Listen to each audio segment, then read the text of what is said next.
Good afternoon, ladies and gentlemen. Welcome to Gallatin, Tennessee, the home of the Volunteer State Pioneers. Back in Gallatin for the first time since Tuesday, but however, I was not here. The first broadcast from Pioneer Field, the Tim Garrett Baseball Complex, since September 16th. And the Pioneers took on Lindsey Wilson College in a doubleheader. It is a pretty nice day for baseball here, pretty windy. But we have the Reinhardt Eagles that have come up from Waleska, Georgia. Common spelling of Waleska, of course. Waleska, a thriving metropolis, I understand, of about 800 people. I guess that's maybe the non-student population. But the Reinhardt Eagles are in Middle Tennessee to take on the Pioneers today and take on the Lipscomb Bison tomorrow in Nashville, Tennessee. 70 degrees here in Gallatin. If you're not familiar with where Gallatin is, about 20 miles northeast of Nashville, Tennessee. The Pioneers playing in their 2023 fall schedule. Just have one more game against an opponent, the Kentucky Wesleyan squad up in Owensboro, Kentucky. The Pioneers will travel on Saturday to a week from tomorrow, actually. Tomorrow's game against the Royals scout team has been canceled, so we will have a broadcast, Lord willing, weather permitting, tomorrow of an inter-squad game. Probably about a 7-inning contest between the red squad and the blue squad. Let's get to this Toyota of Gallatin starting lineups. First for the visiting Eagles of Reinhardt University. Leading off playing left field, Adrian Vargas. Batting second and playing shortstop, Richard Castro. Tucker Zadunich. Batting third, playing right field, Nash Crowell at first base hitting cleanup. Dylan Lewis is the DH, and he'll hit fifth. Jarrett Burney batting sixth, playing third base. Behind the plate, Ryan Stevens, he'll hit seventh. Lance Dockery in center field, batting eighth, and Marcerio Allen playing second base and batting ninth. And on the mound for the Eagles, right-handed pitcher, Ben Medley, a 6'3", 185-pound junior. And he will face the Pioneers that will hit in this order. The Pioneers will bat 10 in their lineup. The Eagles only batting 9. Tyler Holsworth will lead off at the DH spot. Drew Plummer batting second, playing shortstop. Landon Luderman, he'll hit third and play third. Brody Melton at first base. Hitting cleanup, Stephen Bell out in right field, batting fifth. Drew Webster in left field, batting sixth. Reggie Cooper hitting seventh and playing center field. Carson Sanders, the extra hitter, he will bat eighth. Corbin Overbay at second base, batting ninth. And Lex Falsoni will be behind the plate to catch Parker White, the second team TCC AA Region 7 All-Conference starting pitcher from 6 months ago, I guess, from Knoxville, Tennessee.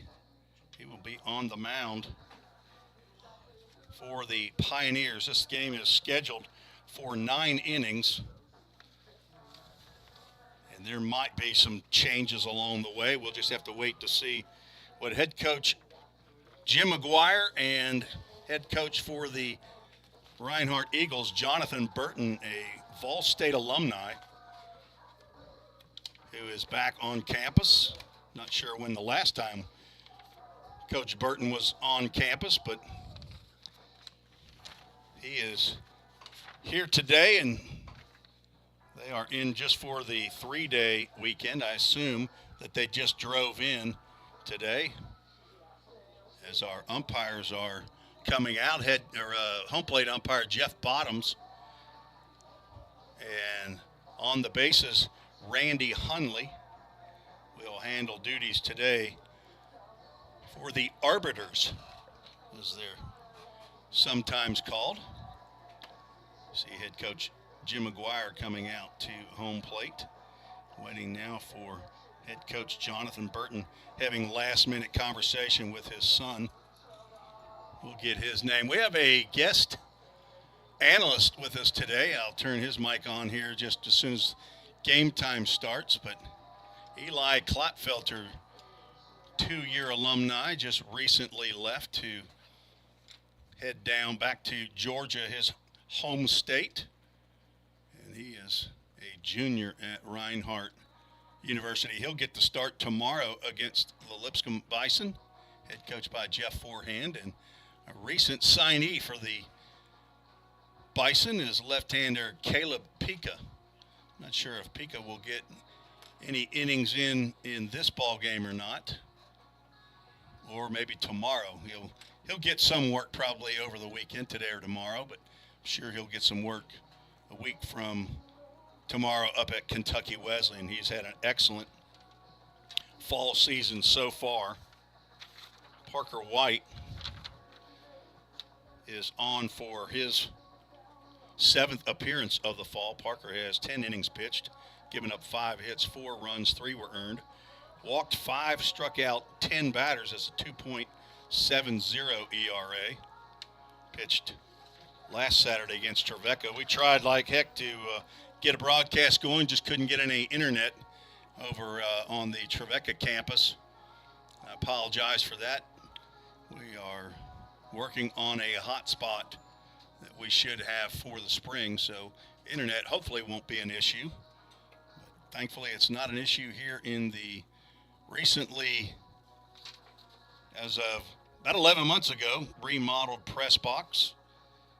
You probably are noticing our sponsor logo scrolling in the upper right-hand corner. Happy to have gotten that up and running thanks to my experience with Full Count Rhythm and Zach Williams. I was able to get some of our sponsors up there. I don't have all the JPEGs or gifts from our sponsors. One of our new sponsors is the Rock Place, owned by Lee Marbett, the son of Bill Marbett, who is one of the owners of Game Time Sports Field. And Line to Line, they've been a long-time sponsor, but the Rock Place provided some gravel for our outfield warning tracks and warning track in front of the dugouts. Let me ask our press box crew, Devin Thrain and Braxton Alexander, have we put out any of the new rock yet? Do you know any of that? The new rock that was put over here. You don't even know about any new. Okay, he's got to talk. We're going to have a national anthem here today, folks, and as most of you probably know, we can't play that national anthem for you. Otherwise, we get kicked off our YouTube and Twitter feed. So we will take a short break, probably just go no audio. You're listening to the Vol State Sports Network.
And Braxton Alexander has said, let's play ball, and that's what we're going to do. As you saw the Pioneers take the field. Parker White out on the mound, and Drew Webster in left, Reggie Cooper in center, and Stephen Bell in right. Landon Luderman at third, Drew Plummer at short, Corbin Overbay at second, Brody Melton at first base, and Lex Falsoni catching the pitches thrown by sophomore Parker White. And let's welcome in Eli Klotfelter from Reinhardt University. Eli, how you doing? I'm doing great. How are you? I'm doing great. It's great. As I drove up to the campus, hadn't been here all week. Been down in Mississippi welcoming grandchild number 7. So as I drove onto the campus getting my stuff out of the truck, who's the first person I see but Eli Klotfelter. Yes, sir. Made a beeline right over to me, didn't you? Had to come say hi. It's good seeing you. How have you enjoyed your time so far down at Reinhardt? Been great so far. I'm loving it. It's definitely a little bit of a change from being here at Vol, but it's been a good change. What's one of the biggest things? I've heard you talk to a couple of your former teammates here, and they asked you one of the questions. Food's a big thing on the mind of a college student. Devin Terrain did ask me about the food. He likes to eat, so do you, don't you? Yes, sir. Gotta eat. So, how big's the campus there? How many students are?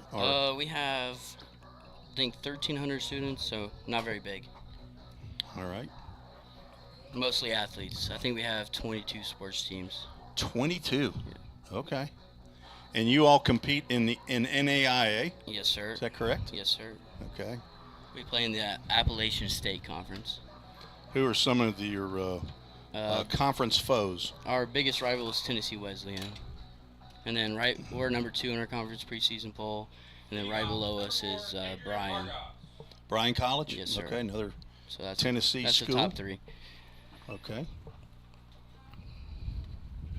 We are set for first pitch. Parker White delivers pitch that is smacked by Adrian Vargas into right field for a leadoff single.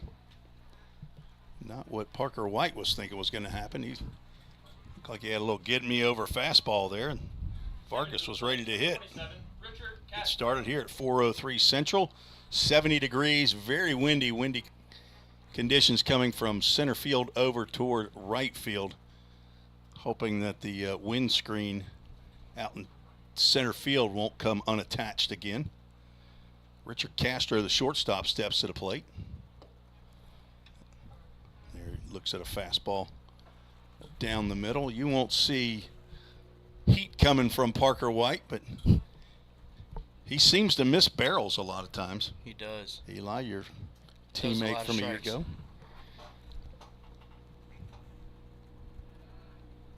Throw over to first base. Melton has to keep it in the infield.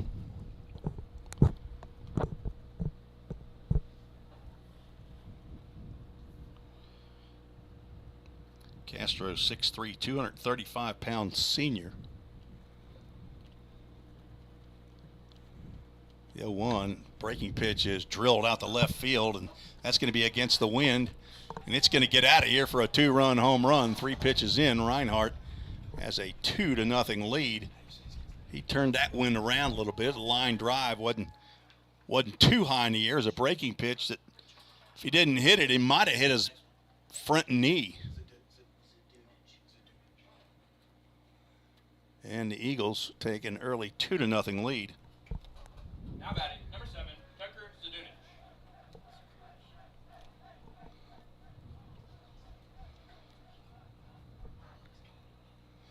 Tucker Zadunich steps in. Right fielder, a 3-hole hitter.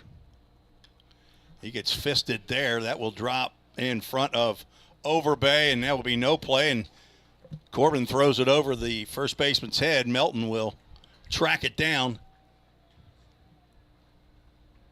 Infield single and an error on Corbin Overbay will move Zadunich to second base. Parker White got that. Looked like a fastball that had comeback to it, right? Yeah. I mean, just got in on his hands. So Corbin Overbay came in and got it, but Drew Plummer ended up running right in front of him. And Corbin probably should have just eaten that ball.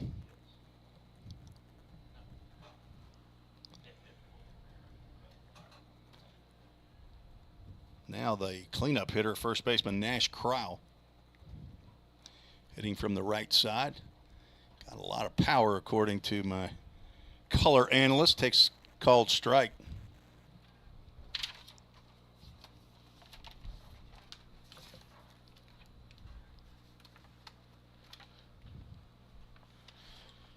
Corral's a junior, 6 foot, 215 pounds.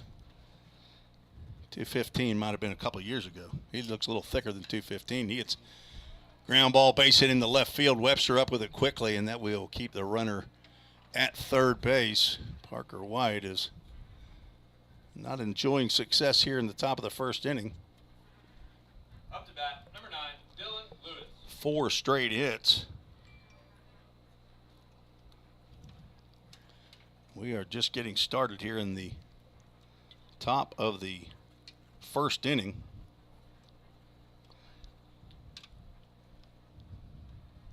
Single by Vargas into right field on the first pitch he saw. Then the second pitch to Richard Castro goes out into the parking lot. 2-run home run, and now an infield single and a single to left put runners at first and third. You can understand why Parker White maybe doesn't want to hit that plate too much right now. Dylan Lewis, the DH, standing in on the right side. 6'1", 195-pound senior fouls that one off to the right side. That will get over the tree line, I'm sure, toward the right side, over toward the street, and probably headed over to the Vol State Athletic Foundation offices, I believe, are over across the street. 1-1 pitch. That'll catch the outside corner, but apparently not close enough for home plate umpire Jeff Bottoms. On deck, Jarrett Burney, the third baseman. Pioneers looking for an out here in the first inning. Throw over to first base. We'll pull in our field mic. We need to get a sponsor for our field mic. I feel like What do you think? The Rock Place field mic. I don't know. Our newest sponsor. Is that one of the newest? Has nothing to do with microphones. Our new gravel donation from Lee Marbett. Appreciate all of our sponsors. Junior college baseball couldn't do it without gifts in kind, and whether it be material or work that's done, such as Summit Concrete came out and redid the bullpens a couple of years ago. Former player of Jim McGuire over at MTSU, just like Lee Marbett, former player of Coach McGuire. It's great having Jim McGuire here at Vol State. He knows everybody. Pitch is inside. Runner at first bluffed, but stayed at first base. Count goes 3 balls and 1 strike up on that Toyota of Gallatin scoreboard. Guys, have you been in the gym yet? Have you seen the new basketball scoreboards? I just saw them. The women's basketball team was just playing in a preseason game against Lindsey Wilson. I saw the new Toyota of Gallatin scoreboards there. At least I saw one. I assume both of them have been put up, but big thanks to Toyota of Gallatin, right across the street from the Vol State campus. White delivers. Here's a ground ball to third. Luderman will go to second for 1. The throw to first base in the dirt and will not be in time to get Dylan Lewis. And another run scores. Pioneers do get their first out. Stepping in the box. Lewis grounds into the fielder's choice. He'll remain at first base. Crow is erased on the 5-4.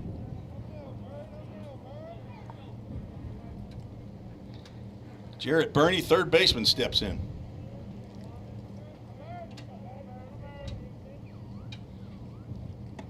Breaking pitch just missed. Apparently a little high. I thought that one was a strike. I'm not gonna lie. Got a little different perspective up here.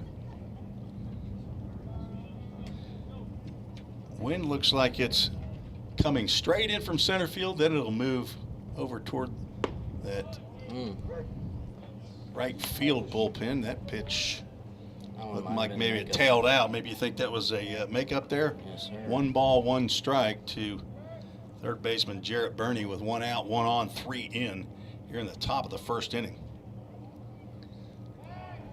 Throw over by Parker White. Thank you for joining us on the Vol State Sports Network on YouTube and Twitter.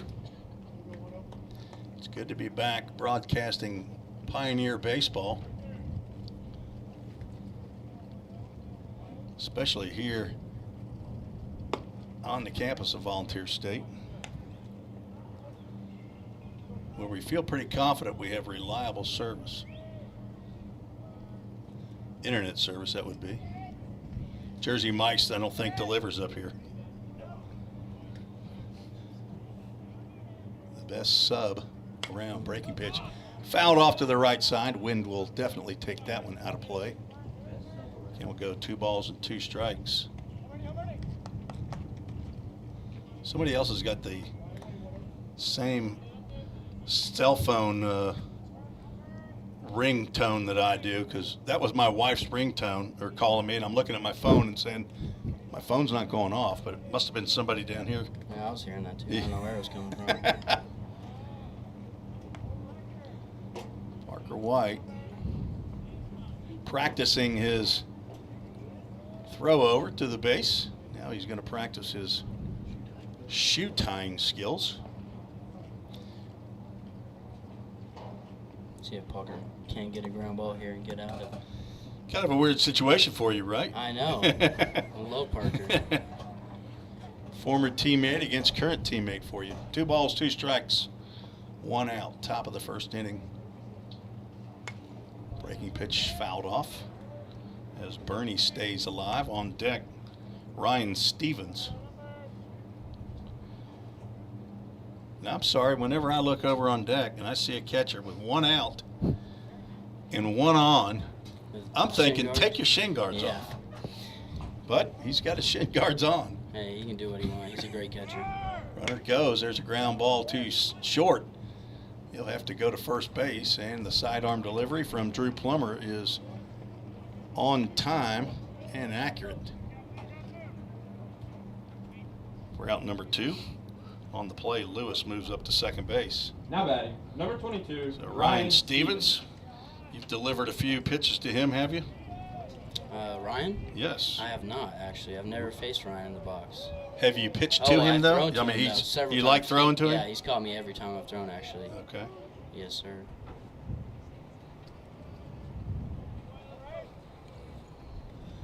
So 2 outs, man at second, 3 runs in. For the Reinhardt Eagles, that ball should be handled. Fly out to center field. Reggie Cooper goes back and now comes in and makes the one-handed grab for out number 3. But 3 runs on 4 straight hits by the Eagles. And a ground out provided the RBI for the last run. And Reinhardt leads 3-0. We'll take a break. Come back for the bottom of the first. You're listening to the Vol State Sports Network.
Tim Reese back at Gallatin, the campus of Vol State Community College, for the bottom of the first inning. With us in the top of the first, I'm joined by Eli Klopfelter, former right-handed pitcher for the Pioneers, who's now at Reinhardt University. Today's opponent for the Pioneers, leadoff batter Tyler Holsworth swings at the first pitch. It's a one-hopper down to third base. One pitch, one out for Ben Medley. Holsworth went 1 for 3 in the game Tuesday against BCA. Now batting, number 6, Drew Plummer. Drew Plummer steps in. Shortstop, utility man for the Pioneers. Also get behind the plate. He might be behind the plate later in this ball game. Let's get that crowd noise, that huge crowd. What would you estimate the crowd here today, Eli? They just fouled off. Maybe about 12 people. Come on. Maybe 50. You're not a math 50. major, are you? No, sir. Come on. You could count this and like. I mean, yeah, I could count. My grandson's 5 years old. He can count to 30. Think we got 30 here? Fly out. Fly ball to center field. Lance Dockery will come in, looking up into the high sky. I'd say we got about 25. 25. Windy, kind of cool Stepping with in the that box, number wind 5, Landon Luderman. factor. 2 up, 2 down here for the Pioneers in the bottom of the first inning. Landon Luderman steps in. See if he swings at the first pitch. He does not. Fastball misses outside. See some of the players out here with some different uniforms on. Coach said there's a reason for it. He did not tell me what that reason was, and I will not speculate.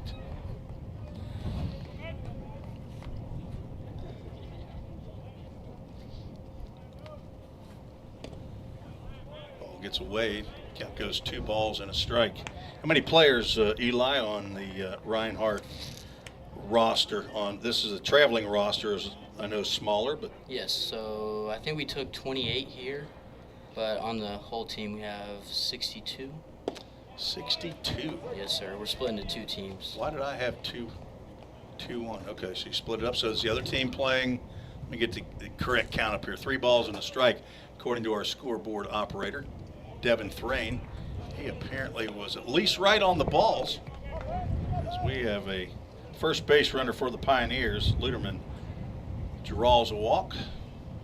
Landon Luderman will also play a couple different positions at times. He's played third, he's played second, he's been behind the plate.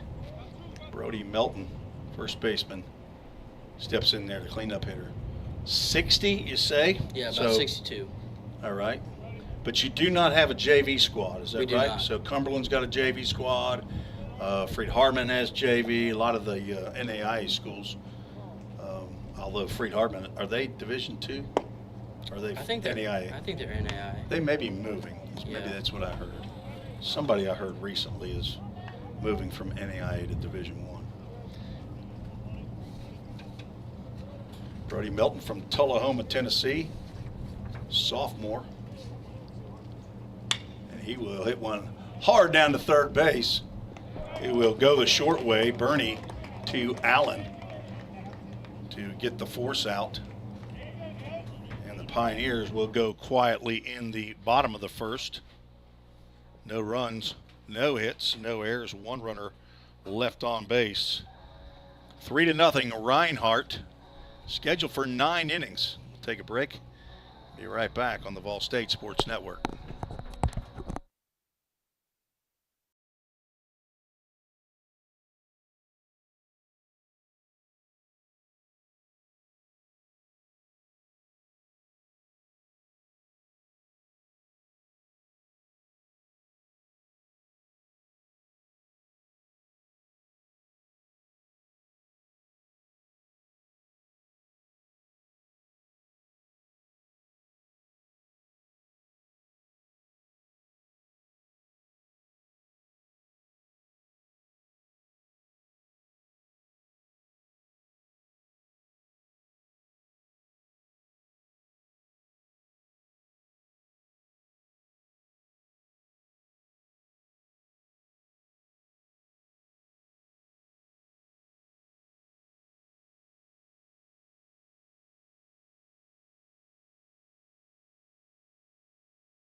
9-1 scheduled for Reinhardt here in the top of the second inning. First pitch swinging. Lance Dockery, the center fielder, fouls that one toward the Pioneer dugout. There's a Ringo boy right here. Is that right? Yes, sir. Lance Dockery, did you play high school ball with him? You played in Indianapolis, didn't you? I did. You played all of your high school ball in Indianapolis? Yep. Oh, high school and middle school. Okay, so you were there for a while. So Yeah. you were in Ringgold, moved to Indianapolis, and then your folks moved back while you've been here in college. Yes, sir. Okay. Took me a little while to get that figured out, didn't it? Yes, sir. That's all right. Not your typical life, I guess.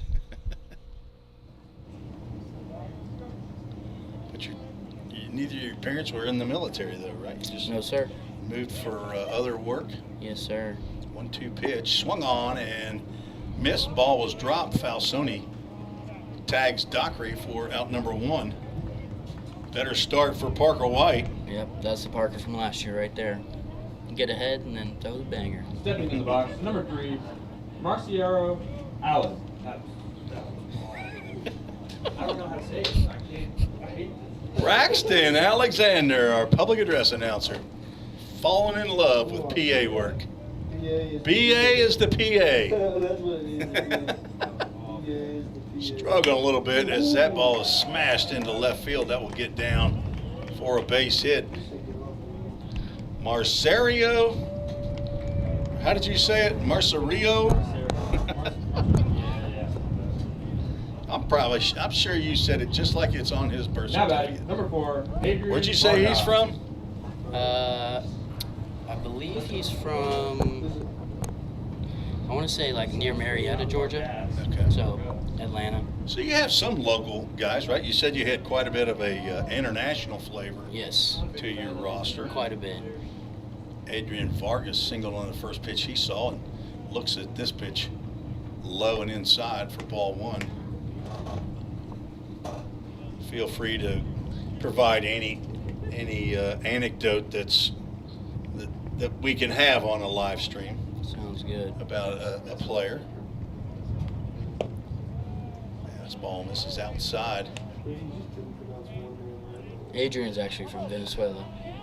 He's one of our international guys. He played at a junior college in, I want to say like Iowa. Indian Hills. Okay. I think that's Iowa. You know better than I do. Throw over to first base, and Allen is back. Hearing the voice of Eli Klotfelter, former right-hander, 2 years with the Pioneers. Coach Jim McGuire's first year and second year. You were Yes, here. sir. Okay. Didn't know who our coach was going to be until about 2 weeks before we got here. Throwdown is not caught by Drew Plummer, and Allen in there safely, but even if Drew had caught that, pitch was ball, and 3 balls, no strikes. I guess I could have put that guy on first, and now I'll put him on second. Spinning some plates up here. What happened to you, man? Vargas looking at a 3-0 pitch. Braxton Alexander asking me about my other helper that we had for a couple of games. Just haven't heard back from him. 3-0 pitch is going to catch that inside corner.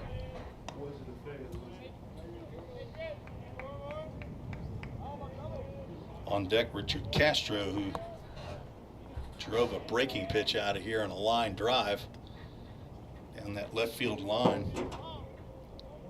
Just got over the fence. There's a hard shot. Looks like a same hit he had in the first inning, and all the way to right field. The throw to the plate is going to be in time to get Allen before he could even have a chance to get into his slide. So a great play out there by Stephen Bell to throw out Allen at the plate. Single, and Vargas moves to second base on the throw. Up to bat, number Allen 27, Richard Castro. is retired on a 9-2. Got We're a out good arm number 2. out there and right. Stephen Bell does.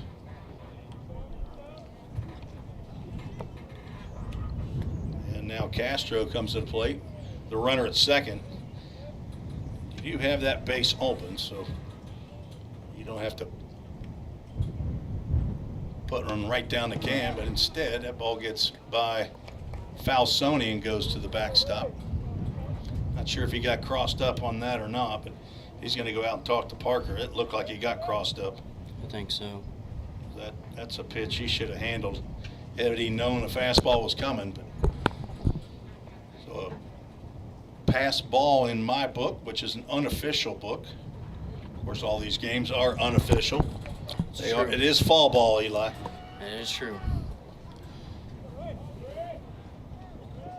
I'll go ahead and move him over to third base, and ball one on our batter.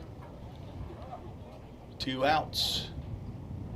And Castro swings over a breaking pitch. So, Eli, when you came here, you were recruited by Reinhardt, is that correct? Yes, correct. Okay. Yep. Who wasn't long before he was gone, right? Or when did you get recruited to come to Vol State out of Indianapolis? I think I committed. I want to say I committed here my senior year, like September. Okay. So early. yeah, pretty early. So Ryan Hunt did not leave until that following June. Yeah, he left pretty late in the summer. Yeah. Okay. He took over the Cumberland Phoenix job in Lebanon, Tennessee, about 45 minutes away from campus here at Vol State. Line down the right field line that will get off the wall, off the pavilion, and looks like it landed inside the Summit Concrete bullpen down there. So what did you think? What was the delay for you on when you found out that Coach Hunt was leaving to take his father's position over there at Cumberland, and then when Coach McGuire was named? Ground ball off the glove of Parker White. Corbin Overbay double clutches and throws. Appears to be in time, so the 1-4-3. We'll keep it right here because we can. Eli, go ahead. So Coach Hunt kind of told me that it was probably going to be Coach Maggs when he let me know that he was leaving. But I want to say, I mean, it had to be over a month of waiting before he knew who was going to be our coach for sure. And then we got the word that it was going to be McGuire and went from there. Okay. I think he got named maybe in July. Does that sound about right? Yeah, late July. And then you reported mid-August or Yeah, I think 15th, 18th, something like that? Yeah, I think we came back on the 10th last year. Or, yeah, last year. First year? Yeah. Oh, yeah, first year, 2 sorry. years ago, Yeah. right? Sorry. That's okay. Yeah. I mean, it's going to go in my book, so I want to make sure that it's truthful information. Yes, sir. Just kidding. I'm not planning on writing a book. So, maybe a month, though, without knowing. And what was the conversation like with Coach McGuire? I mean, nothing much. Just like, hey, I'm going to be our new coach and try to get the ball rolling as soon as we can. There's a lot going on with the new coach, especially that late. So he had a lot of stuff to figure out from coaching side of things. And, we just kind of rolled with it and then went with what he had to say. Okay. And your first year, you had Ross Spurgeon as Correct. your pitching coach, and Yes, then in the sir. second year, Braden Kale. So you're now 3 years. You're on to a third pitching coach. Yep, a lot of different opinions and viewpoints on pitching from all three of them for sure. But it's been good. It's been nice to have different viewpoints from them. All right. Stephen Bell, Drew Webster, Reggie Cooper due up for the Pioneers here in the bottom of the second, facing Ben Medley. Bell now down in the count. No balls and 2 strikes.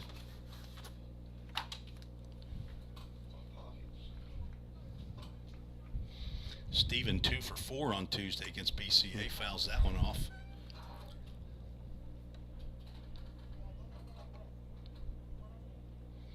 Had a couple singles in 4 plate appearances. Looks like Caleb Pica's warming up. Hard to miss him at about 6'7", 190 now, I think. Yeah, think he came in at about $1.60 last year. So He's put on a Yeah, put on a yes. few lbs. Yeah. You look at him and you think where could that have happened? But in his second year with the Pioneers, lined in left field, that might get into the glove of Adrian Vargas. Thought it might get down, but held up by the wind a little bit. Line out for Stephen Bell for out number 1 here in the second. Now batting, number 7, Drew Webster. Drew Webster, left fielder from Christ Presbyterian Academy, CPA. Another utility man, can also get behind the plate. And he'll take one off the helmet. Don't even need ice for that one. no sir, free base. Stepping in the box, number 10, Reggie Cooper will come to the plate. So the second batter to reach for Vol State. First hit by pitch, and now a walk and a hit by pitch by Medley. Reggie Cooper 1 for 3 and a couple RBIs on Tuesday. 1 out, 1 on. Cooper will look at a fastball in the inside corner. That was a good pitch there. It was probably not a pitch you want to swing at on your first strike. Cooper now with 6 hits to throw over to first base. 6 for 25 unofficially. Probably at about a 240 average. Squares the bunt. It just caught a ball, pops out of Stevens' glove, and Webster not going. Cooper has speed. The bunt game surely should be in his arsenal, if for no other reason than to draw in third basemen like Jarrett Burney. Cooper will turn on a ball. That pitch called a strike. I don't know about that one. Yeah. We'll take it though. Yeah. If you're a Reinhardt Eagle fan, looks like we have a few of them over to the right of the press box, I'm assuming. Got a handful over there. 1-2 pitch, misses outside. Stevens tries to steal one there with the glove, but that would have hit a left-handed batter. 2 balls, 2 strikes. Webster leads off but does not go. They want to check out with Randy Hundley out on the bases, and he says no. We'll go to a Full Count Ministries. Full count. Feels like it's been forever since I've said that. Last game broadcast, it was down at Millington at the USA Stadium. How many weeks ago was that? 2 or 3. Swing and a miss on a changeup. What a pitch by Medley. No way Cooper could have been expecting a changeup. It was right down the can, but Number 20, Carson he was Sanders. way out in front of that one. 2 outs. It's the first strikeout by Ben Medley. Eli, how many innings do you think your pitchers are going to be going? They're going to go 3-3-3, or do you think we're going to get 5 innings out of Ben Medley? I'm not sure. I don't think we'll get 5 out of him, but I think there's definitely potential to get 4 out of him today. Okay. Carson Sanders fouls the first pitch he sees. Over the press box, he went over 2 on Tuesday. He's hitting .500 prior to that. Freshman from Clarksville, Tennessee, and he'll take a pitch on the outside corner. It's a good changeup. Yeah, another good one. Met his mother, I believe. Let me have to check my stats here, but both of his parents are dentists up at Fort Campbell. Swing and a miss, and down goes Sanders. I believe her name is Jill. Let me check. Yes, Dr. Jill Sanders. Her husband was there as well. Jared. Both, as I said, are colonels at Fort Campbell. Both dentists.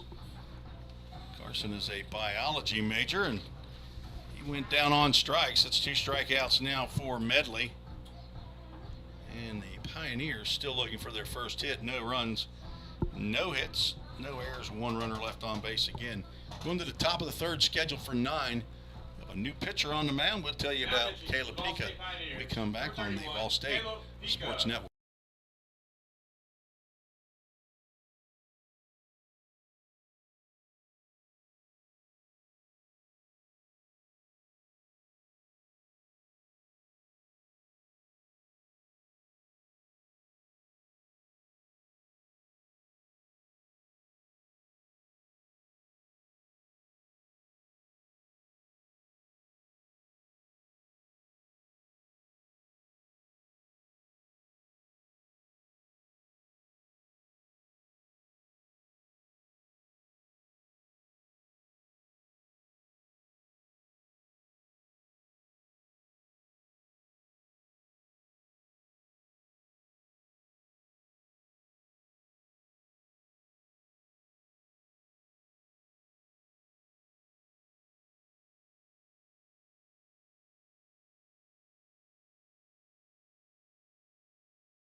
Tim Reese back at Vol State. We have a semi-concrete call to the bullpen.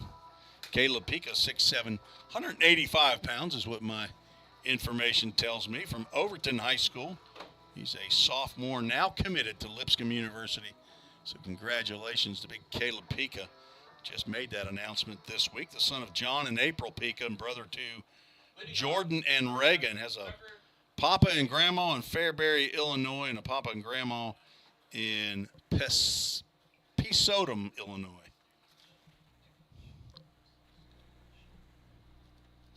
Joined by Eli Klotfelter, 2-year alumni now of Vol State, who just got over to Reinhardt. We'll ask him about that, how that recruitment process was.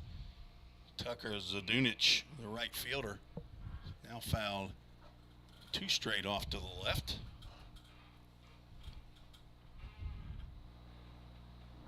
There we go. Let's get that big crowd mic so we can hear what those girls are talking about down there in front of us. You didn't bring your girlfriend along, did you, Clot? No, sir. No girlfriend for me. No. She's not here, or are you just No girlfriend. right now? You're riding, single man. You're riding solo. Okay, nothing wrong with that. BA's got women just. I mean, we got to keep them out of the press box, don't we, Braxton? I mean, it's as soon as you get out of the press box, they are all over you. And It's a good pitch. Dunich could not hold up on that one, and Pica comes in and strikes out the first batter he faces.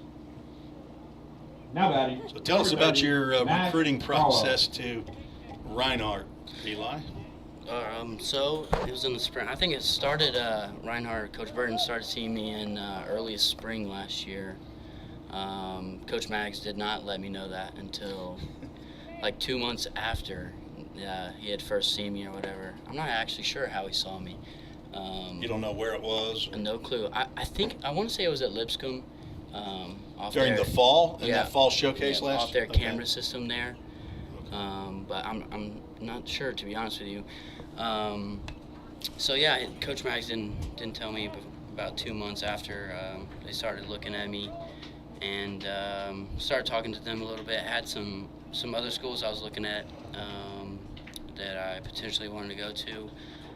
Went on a visit to Reinhardt in June, late June, and just kind of fell in love with the place. It was a good school, had good coaches, good facilities. Who'd you go down there with? You went down with a couple other teammates, didn't you? I was supposed to go down there with Nathan Rhodes. Okay. Rhodes yeah. didn't go down there with you? That did not happen, no. Oh, okay. I thought He was already decided on Bethel by that point. Had he? Yes, sir. Okay. Because I've run into Rhodes during the Ohio Valley League season. He ended up pitching for the Clarksville Whirlybirds, but that was in July. Yeah. But I thought Coach McGuire maybe had told me that that he was supposed to go down there. Yeah, he was. Maybe, He was supposed to go with me. Or I thought he had, but Yeah. so you end up being the only Vol State player that went to Reinhardt. Yes, sir. Wish we had a couple more. It's great down here. Yeah, well, maybe you can recruit a little Yeah. while you're here. Full Count Ministries, full count to Nash Crowell, who singled in the first. He will take a walk here in the third. So a strikeout and a walk to begin the third inning for Number 9, Reinhardt Dylan Eagles. Lewis. NEIA school out of Waleska, Georgia, about an hour north of Atlanta. So you're from Ringgold, Georgia. You told me it's about an hour and a half from Reinhardt University. Yes, sir. Not a bad drive at all. Easy weekend trip if I need to go see Mom. Is that right? Yes, sir. All right. Everybody needs to go see their mama. Got to. Dylan Lewis, RBI fielder's choice in the first. The DH for the Eagles. 1 on, 1 out. There's a ground ball past Brody Melton into right field. We'll see if they run on Bell again. They will not, as he throws a missile into Drew Plummer to keep Crowell at second base. Don't think we want to try that arm again. He's showing it off, isn't he? Yeah, he is. Got a Stepping good in the one. box. Got a good one too. Number Yeah. 10, Jarrett Burns. Played for the Hoptown Hoppers in the Ohio Valley League this past year. Stephen Bell did, from Ravenwood High School. Transfer here to Vol State from Alderson Broadus in West Virginia. A school that closed down. First and second, 1 out. Jarrett Burney steps in, looks at that breaking pitch. The hammer on first pitch he sees from Caleb Pika. Burney grounded out to Plummer at short to end. I'm sorry, for the second out in the first.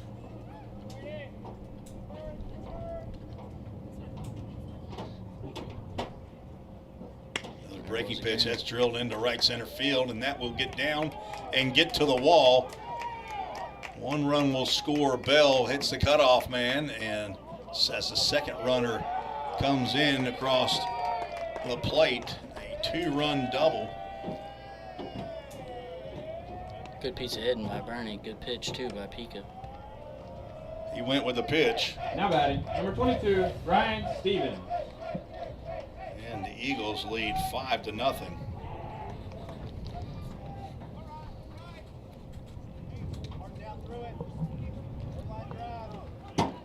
So 2 straight hits following a walk have produced 2 runs. Ryan Stevens, a catcher, swings at a high fastball, comes up empty.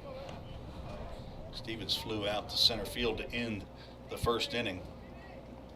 3 in the first, now 2 here in the third. Parker White goes 2 innings, gives up 6 hits, 3 runs. They were earned, does not walk a batter, strikes out a batter.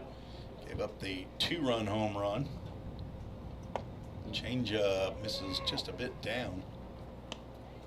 Pika's been told me that he's been working on that changeup. He's going to be a starter for D1 school. He's going to need 3 pitches. Very true. He can get it up there, upper 80s, low 90s at times, and I see that going up as he gets to a D1 campus. He starts getting that food. Very, yeah. Gets on that D1 meal plan. Get on that meal That's what plan. Thrain's looking for, isn't it, Devin? Devin. A little bit of all you can eat. Throw back to second base. Pika falls down and still makes the throw. Guess I need to keep it on that camera right there. We still got the best view from that camera.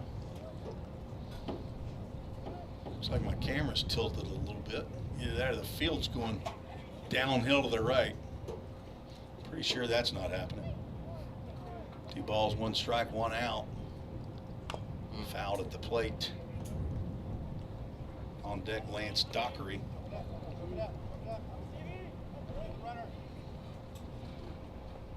So are you on campus in a dorm or are you off campus in apartments? So I live on campus, but we have an apartment, which is nice. So it's an athletic, you said most of the students that are there are athletes. You said there was 22 Yeah, yes, 22, sir. 22 sports teams. sports teams? That doesn't include like an E team or something, does it? No, sir. Okay. You're talking about tennis and golf and Yep. volleyball, the standard college sports. Peak on for his 7th appearance of the year. He also has 10 innings, just like Parker. You know what? I'm looking at an old sheet because he went 2 2/3 against Trevecca. Breaking pitch stays up on the full count. We get the full count up there. Now I get the ball 4. Stepping to the plate, Second number walk of 15, the inning. Lance Dockery. See if Pika can't get out of this and minimize this inning a little bit. Ground ball would do. Could do it.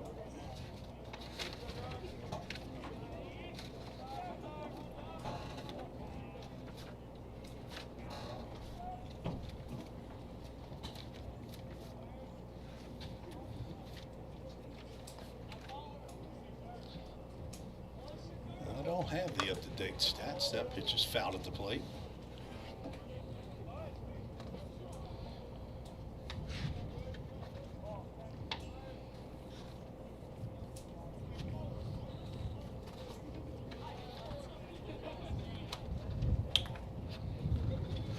Don't believe Pika pitched in the BCA game Tuesday. Would highly doubt it. And so his last appearance on Saturday, he went 2 2/3, gave up 4 hits, 4 runs that were earned. It happened to be an ex-teammate, Jace Mizell, that hit a grand slam off him in the 3rd inning. Walked 5, struck out 4. And he gives up a base hit there to left field. Another one hopper to Webster, who will get it back in. And the bases are now loaded. Caleb Pika is struggling a bit here in the 3rd.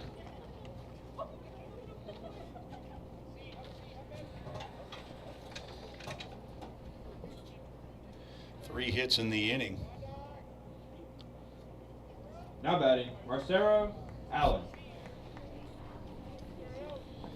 Mercerio Allen steps to the plate, second baseman. He had a single in the left field. Ended up stealing second, but was thrown out by Stephen Bell at the plate trying to score in the 2nd. Great pitch.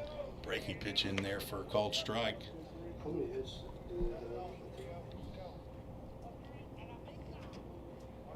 Had 9 hits for the Eagles, 5 runs. And threatening again here with the bases loaded. Very good pitch there. Must have been a little bit down. Looks like we got some action in our bullpen. Had a left-hander down there, don't you? Yes, sir. Pioneers have a right-hander up. Fouled off. Count goes 1 ball, 2 strikes. Pioneers will be back in action tomorrow against themselves. A red-blue inter-squad game. The originally scheduled game against the Royal Scout team has been canceled. Next contest, where the Pioneers will face someone other than themselves, will be next Saturday at Kentucky Wesleyan. Here's a ground ball that hits the base. It's gonna be a Third problem. base, and 2 runs will score. That will be another double. This Allen now 2 for 2. And Reinhardt takes the lead 7-0. Another Now good batting, pitch right number there, 4, Adrian Eli, but Varga. Allen just pulled his hands in and ended up connecting. Hit a hard ground ball down at third base line and ends up hitting on top of the base, I believe. Either that or right over the top of it. Yeah, Pika's not doing bad. He's throwing well. He's throwing a lot. Throwing a lot of strikes right now. Vargas tried to lay one down there and popped it up. Luderman comes in to make the catch Bit of an unusual decision there with runners at second and third, 2 outs to try to bunt for a hit, especially to the third base side. Adrian's got a mind of his own. Now batting, 27, Richard So Castro. the ninth batter to come to the plate, Richard Castro.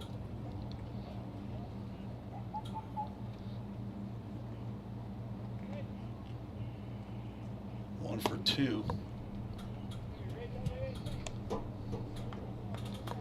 2-run homer in the first and grounded out in the second. Batting for the third time here in 3 innings.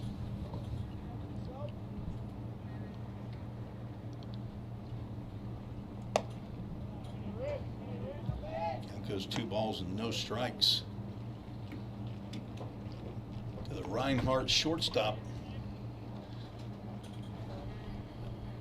He's number 27, whether he's coming at you or he's walking away from you. That's true. Big numbers all around. That's right. I'm telling you, broadcasters love big numbers. Only thing it'd be better is if he had a big letters that showed his name on the back of his jersey, but you're not going to get that on a fall No, uniform, sir. are you? Not yet. Not even in the spring, sadly. Is that right? You don't have that on the. Have you seen the spring uniforms yet? I have. They're pretty sweet. Nice block by Falsoni behind the plate. True freshman from Stewart's Creek High School. Tucker Zadunich on deck, who's 1 for 2. I don't think 6'3" is correct either for Castro. He looks a little bit bigger than that. Yeah, I'd say he's about 6'4", 6'5". He's a Pretty big dude. Yeah, that's a pretty large human there. Swings, just flicks the wrists and fouls one over the maintenance shed. Into the area I haven't gotten to yet, Eli. I don't know if you've seen the first part of the over here in the trees, but I've been working with my chainsaw and my wood chipper, Oh, there you trying go. to turn that into a Yeah, I remember. a bit of a park area. I remember- Full Count Ministries, Full Count. digging out those the little bank over there to make it flat. I think that was last Oh, year. is that right? As Wild Pitch scores another run. Runner moves up to third base, and Castro walks. I think that was Pika's Now first batting, real number big 7. mistake there. Tucker Zadunich. Other than that, he's been really well throwing her up. Just can't get it past the barrel today. 3 walks have not helped him.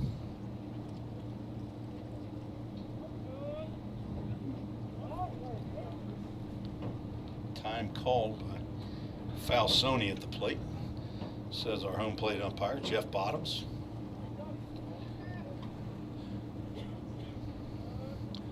Two outs, 5 runs in here in the inning. That drilled to Stephen Bell, and he will not be able to get that one as he started to look up into the sky and the sun, and throw coming into the plate will not be in time to get Castro as Zadunich drives in.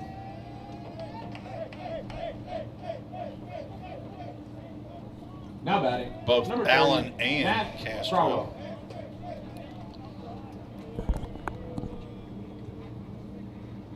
So 10-0 now. Nash Crow, who walked with 1 out, was the first Eagle to score here in the third. Good pitch. Swing and a miss. Little slider right there. Is that what that was? Yep. Or could it have been a changeup? Didn't have It's either a slider or curveball. Okay. I don't know which one he throws. It's more slurred. Didn't look like there was a lot of movement, but definitely was off speed.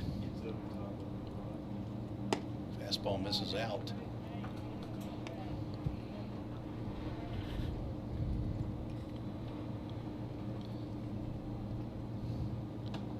So 2 tough last innings of work for Caleb Pika.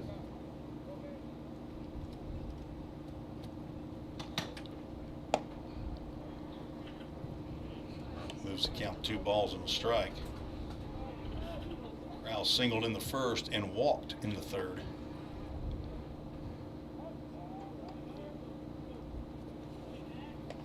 Eleventh batter to come to the plate against Caleb Pika. Breaking pitch, that'll catch the knees at the inside corner. Strike 2.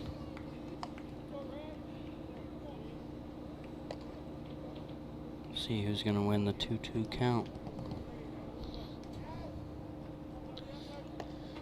2-2 count, a big count for you, Eli? It was last year, not this year so much. Foul back. I'm liking getting ahead of batters this year. See, I'm thinking the 1-1 count is a big one. 1-1 definitely. I think 1-2 to a 2-1. Now you still got some more time in the count. So a 2-1 pitch. 1-1 is definitely it can be a big game changer. How the at-bat I was goes. going to say, I can turn that bat. Fly to center field sends Cooper back. He is in front of the warning track, in front of the Jersey Mike sign. He hauls that one in for out number 3. And Pioneers will head over to the dugout after giving up 7 runs in the third inning. And the Eagles take a 10-0 lead.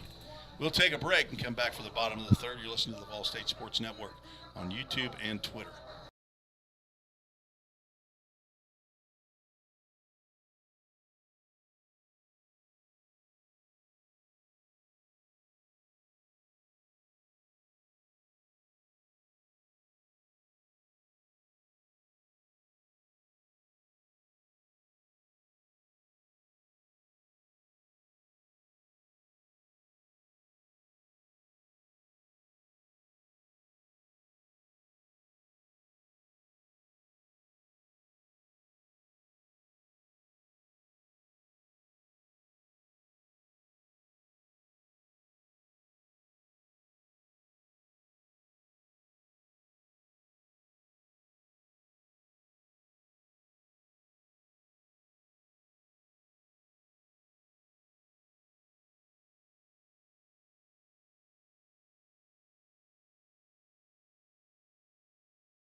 Tim Reese and Eli Klotfelter, our guest analyst today from Reinhardt University. All State alum. Played here the last 2 years. It's a little weird, Eli, coming back on campus. It is. It this was your first weird. time? Yeah, it's been a minute since I've been here. This is my first time since leaving. It was weird pulling up, but still felt like home for sure. I like it here. Love playing here, so it's been good. A little different, not rooting for the guys in blue and red, but it's been good. You'll root for the Pioneers when they're not playing the Reinhardt Eagles. That's true. Yep. Corbin Overbay lays That's a down good a bunt. bunt. That's a great bunt. Overbay will beat that one out. No, my goodness. Wow. He's called out, folks. I don't know who that should have gone to, but we do work on those every day, so. Every day. Now batting, number 15, Lex Falsoni. Nice play by Ben Medley to get off the mound, even to be able to make the play. I didn't think he was going to have the time to throw on to first base, but apparently he did, at least according to Randy Hundley, the base umpire. He called Corbin Overbay out. Corbin had a little bit of a slow jump out of the box there, though. It almost looked like he was surprised that the bunt got down that third baseline. It was a great bunt, though. Yeah, Lex Falsoni swings and misses there after fouling the first pitch off. A creeker, one of the 3 creekers we have. Had 5 creekers your first year, I believe. Yeah, I think it was 5. Swing and a miss. They're going to say he needs to run that one out. And Stevens will throw down to Krauf to complete the out on the strikeout. Third strikeout for Medley. Put out to Krauf for out number 2. Stewart's Creek in Smyrna, Tennessee. Are they Red Hawks? I believe so, yeah. They were Red Hawks. Yes. So this year's Stewart's Creekers, Lex Falsoni, our transfer from Cleveland State, Reggie Cooper, and freshman Gage Hoover, the 3. And of course, can we call him a manager, Michael Franklin? Yes. Who's from Stewart's Creek. Here for team morale. That's what Mike does best. Tyler Holsworth swung at the first pitch that he saw to start the bottom of the first and grounded out the third. Now looking at a 2-ball, 1-strike count from Norcross, Georgia, our only Georgian on the squad. Clot this year. Last year we had 3 Georgians. You and Carter Bolt and LT, Landon Tucker, who was up in town last Saturday. Got to see him at the Trevecca game. If I'd have been able to broadcast, and he would have been on that microphone that you're on right now. Holsworth looks at ball 4. I actually just talked to both of them just the other day. I think Carter is going to come up and watch the game tomorrow, so it'll be good to see him. And where is he? Is he? He's doing nursing school at Georgia Southern. Georgia Southern, okay. Because you ask him, you don't know where he's from. Cummings, Georgia, I believe, was one place, and then I think he said, did he say? He lives on Lake Lanier. He moved, I think, while he was here. He Drew did. Plummer swings and misses at a high fastball. Plummer flew out to center field in his first plate appearance. Carter Bolt, another right-handed pitcher, was here for 2 years. Year number 1, he was the PA announcer when I got here. Great roommate. You had him as a roommate 2 years or 1 year? Just my last year. Okay. First year was just Landon Godsey. All right. Just me and him, and then we added Bolt last year. Okay. So you and fellow Indianapolis grounded down to third base, and they'll go to second, and that's all they're going to need. Is that force out at second base. 4 out number 3. We'll keep it here and visit just a little bit with Eli Klopfelter. He's going to head on to join his squad down in the dugout after we're finished right here. But so you keep up with Landon Godsey, I would assume, a little bit. Yeah. He's over at Belmont University. Yeah, he said I talked to him the other day, and he said he's doing pretty well. He said he's coming back on. He's on the end of a hamstring injury, so he's coming back from that. But I'm sure once he's back from that, he'll go back to doing Landon Godsey things and hitting the ball everywhere. So He can hit it, can he? yes, sir. Kid can hit it. Dangerous hitter. Can also field it well too. Well, I mean, are they going to have him at first base over there at Belmont, or have you heard I'm not where sure. he's at? I know that they were looking at him. They were recruiting him as a catcher, but I'm not sure where he ended up. Well, I know they got Blake Barton over there at behind the plate, and they also have Brody Heaton at first base. So I'm sure they'll find a spot for his bat in the lineup. well, you got to get that injury fixed first. So That is very true. Gotta recover well and play well. well, Caleb Pica's coming back out on the mound. I had already penciled him out of the game with 1 inning of work, but that's why you have White out. Hopefully he can turn around and put up a 0 for the Pioneers this inning. Leading off, number Well, Eli, 9, Dylan I'll let you go, buddy. It's All good right, seeing sounds you. good. Great seeing you. Appreciate Good the luck talk. to you. Thank And good luck tomorrow against the Lipscomb Bison, okay? Thank you, sir. All right. Eli Klapfelter been joining me for the first 3 innings. Scheduled for 9 here at Vol State against the Reinhardt Eagles.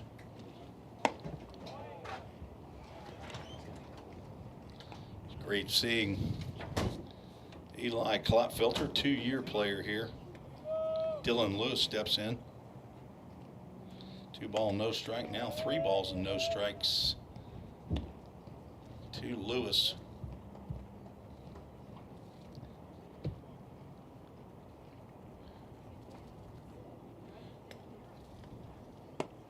Figure will deliver a strike on the outside corner. Dylan Lewis will head back to face a 3-1 count.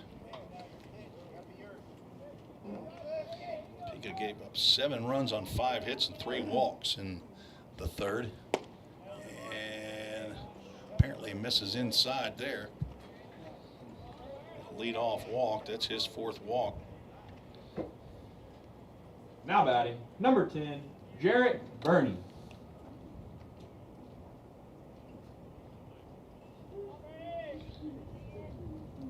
Jarrett Burney, the third baseman, steps in.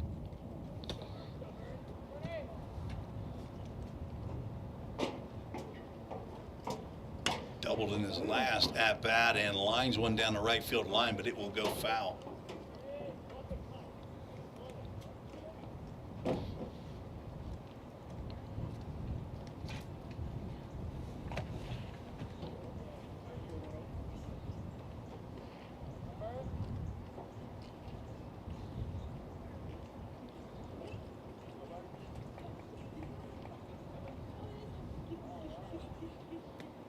One pitch in the dirt, blocked by Falsoni, and Burney started to go but held up.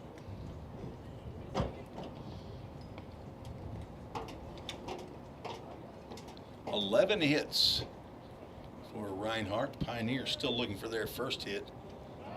Throw over to first base. Brody Melton wearing the sunglasses, looking right into the sun over at first base.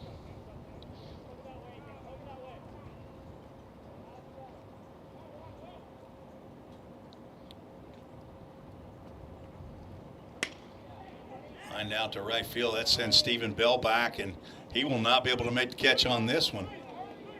Throw to second base will not be in time. Stephen Bell's having a little trouble with line drives out to right field.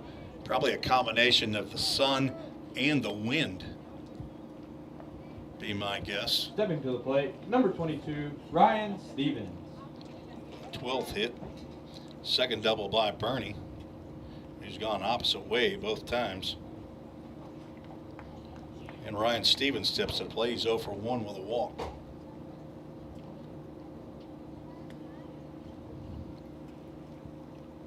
Swing and a miss on a breaking pitch.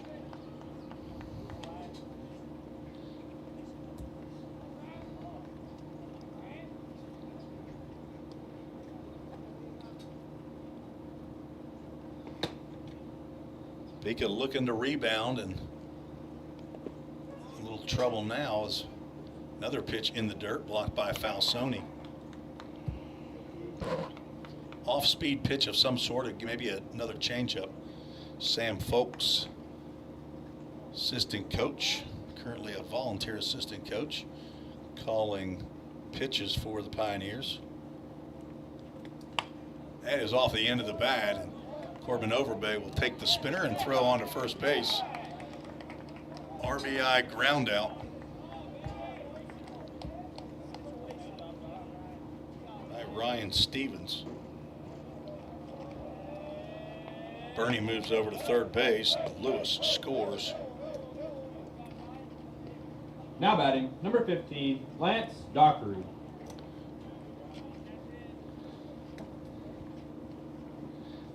Just now looking at our chat line, Miss Waldina Johnson. Mimi down in Gadsden, Alabama, has checked in, says let's go Pioneers. It's always great to have Mimi with the comment section. Mimi, I need to ask you for our, we need to start a Bible verse of the game. I bet you could come up with one of your favorite Bible verses. If you could send that in, I'll look it up and we'll have that be our Full Count Ministries verse of the game. If you're still listening, did that for Full Count Rhythm baseball games, and we'll definitely have it in the spring for Vol State games as well. Fastball goes high, and 3-0 count to Lance Dockery.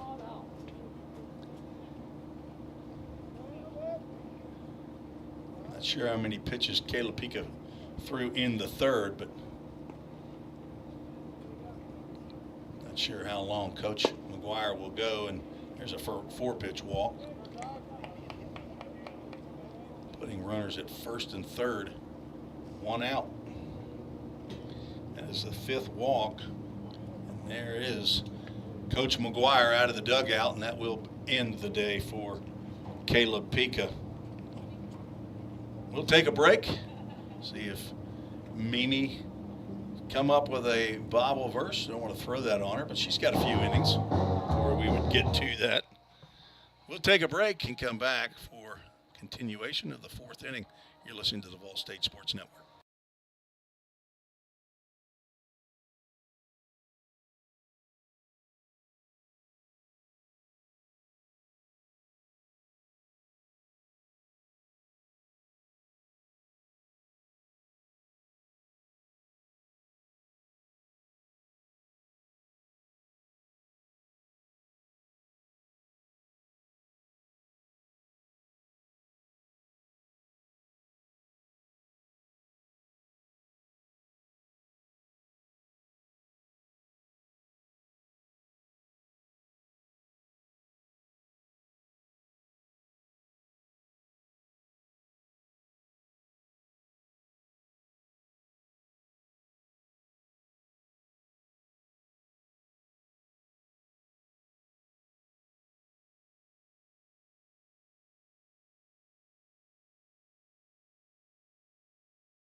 Marciaro Allen.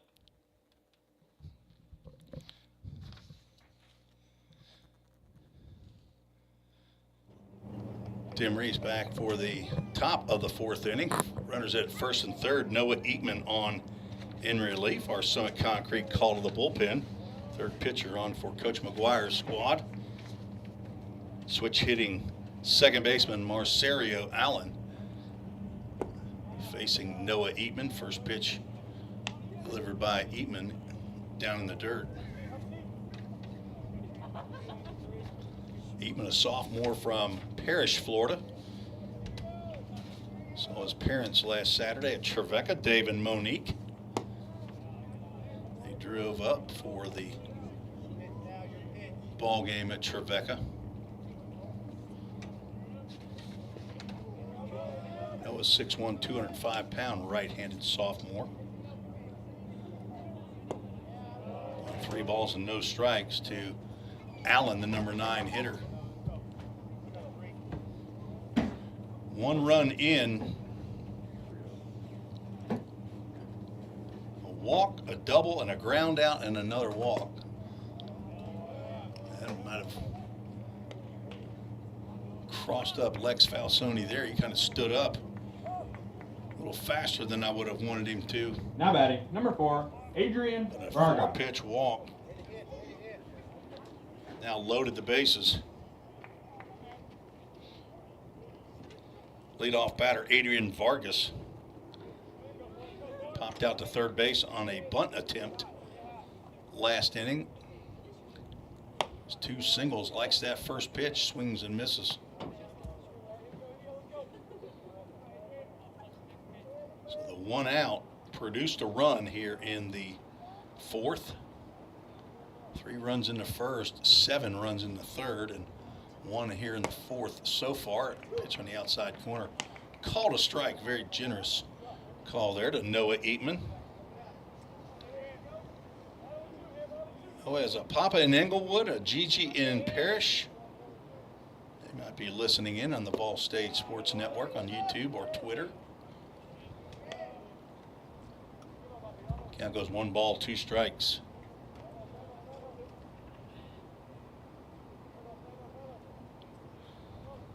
Braxton, when you listen in, do you listen in on Twitter or YouTube channel? Breaking pitch misses high and away. You don't have Twitter? Alex Qualls will check in on Twitter. Devin Thring, what about you? You're a YouTube man. Got 30 watching right now or thereabouts. Oh, somebody just came off as that ball is lifted high out to right field. Stephen Bell is back in front of the track.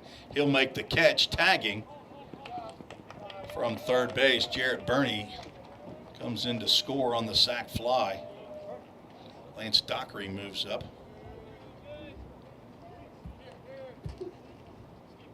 And runners now at the corners yet again. Sacrifice fly by Vargas. Bat, number 27, Richard Castro. Out number 2, and Richard Castro will come to the plate. Homered into first, grounded out, and walked and scored.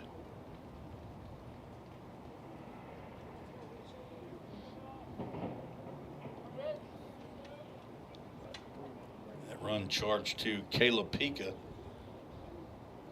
We gave up 6 hits and 5 walks, struck out 1 batter. Eamon's fastball is high and or away.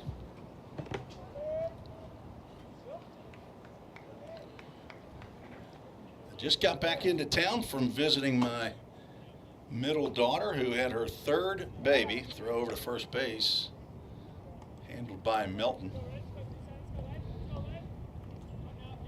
Charlotte Rose Snapka, a little over 3 days old now. Born on Tuesday, October 17th. 9 pounds, 8 ounces. Breaking pitch blocked by Falsoni. Count goes 2 balls and no strikes as I see Paul White showing up. Parker White's dad. Parker went the first 2 innings.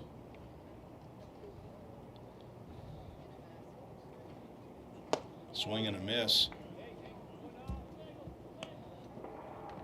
Congratulations to Cassidy and Andrew, my daughter and son-in-law, and Reese, the big brother, 5 years old, and Sloan, the big sister now, who's at 22 months. Breaking pitch drilled out to center field, sends Cooper back, but he'll be able to make that catch for out number 3. Noah Eatman comes in, and after giving up a walk, a sacrifice fly, then gets the fly out to end the 4th inning. But the Eagles score 1 on 1 hit, no errors, and 2 runners left on base. Sorry, they scored 2 runs that inning. Didn't color that one in yet, so 2 runs on 1 hit. And there were 2 runners left on base. We are through 3.5 innings. It's all Reinhardt Eagles here at Pioneer Field and the Tim Garrett Baseball Complex. You're listening to the Ball State Sports Network.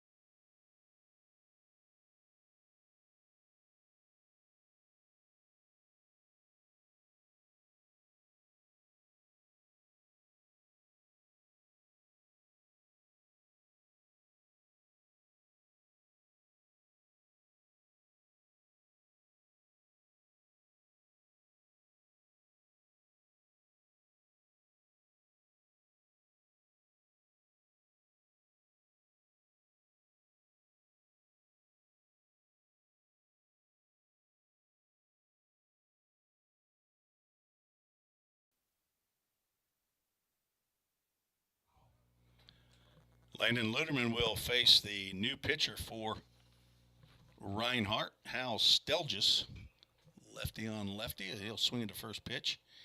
And that will get down out of play into the Vol State bullpen. Pioneers looking for their first hit, giving up 12 hits and 12 runs thus far. Luderman hitting for his second time. He drills one into center field, but that'll be caught by Lance Dockery out in center field.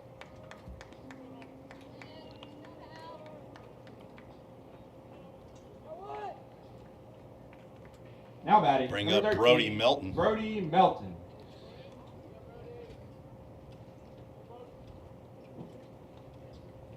So Ben Medley goes 3 innings, gives up no hits, no runs, walks 2, strikes out 3 batters. First pitch, swinging Melton fouls that one toward the Eagles bullpen.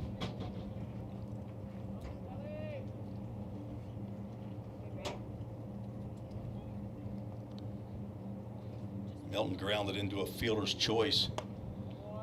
Breaking pitch misses high.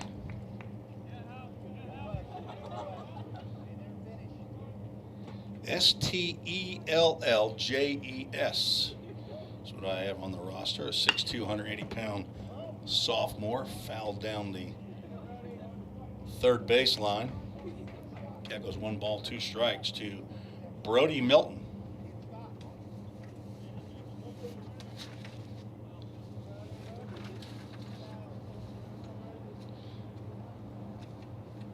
Brody appeared in 19 games a year ago. Fouls that one off into the new park walking area by the tree line that's just to the right of the press box. That pitch sails over the outstretched glove of Ryan Stevens, the catcher.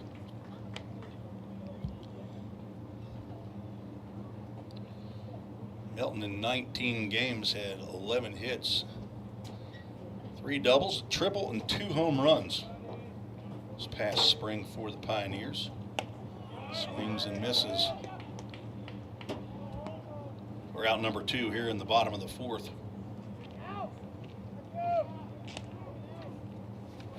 Now batting, number 22, Stephen Bell. Stephen Bell steps in. He's lined out to left fielder Adrian Vargas, 6'3", 185-pound sophomore.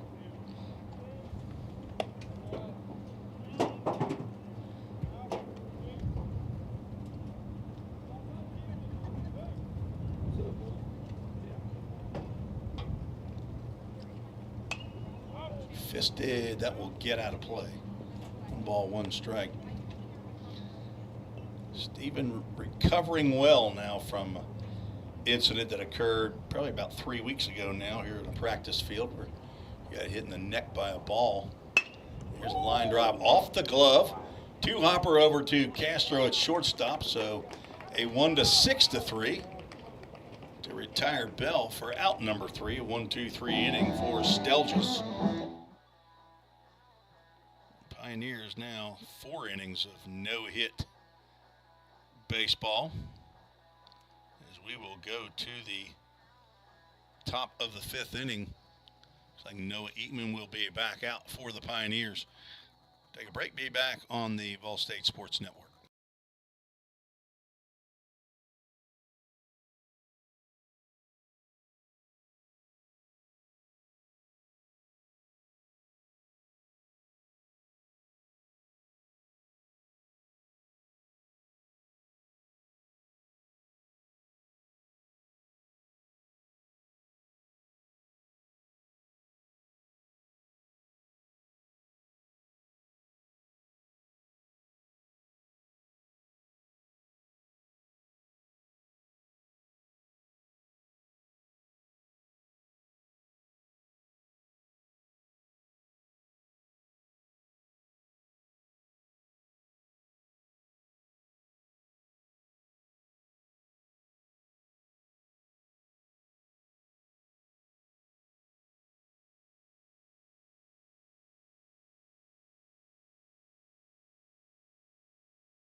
Tim Reese on the campus of Volunteer State Community College.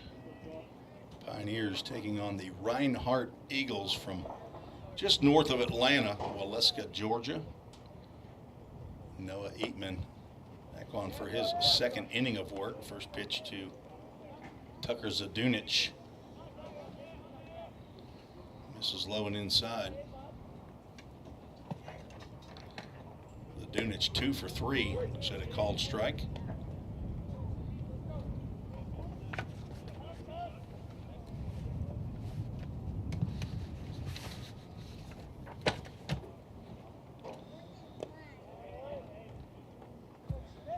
Two balls and a strike now. No changes in the Pioneer defense. Webster in left, Cooper in center, Bell in right. Luderman and Plummer on the left side. The infield, Overbay, Melton on the right side. Lex Falsoni catching Noah Eatman. All fouled off toward the Eagles on deck circle where Nash Crow will make the play. 2 balls and 2 strikes to the leadoff batter here in the top of the 5th inning. Smash down to Melton, takes a high hop, gets into right field. Is Melton able to get his body out of the way of that after it hopped up right at him? Up to bat, number 30, Nash Crow. You know, that's one of those 50-50 ones right there, Devin Thrain. I'm going to go E3, honestly. Did he touch it? It doesn't matter if he touches it. That's a misnomer. You don't have to touch it for it to be an error. Runner at first.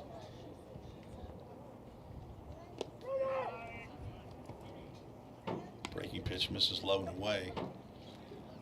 It's one of those bad hops that's right at you. And coach probably would say, hey, you get in front of that. That's why if it comes up and hits you in the chest, you knock it down and you flip it to the pitcher.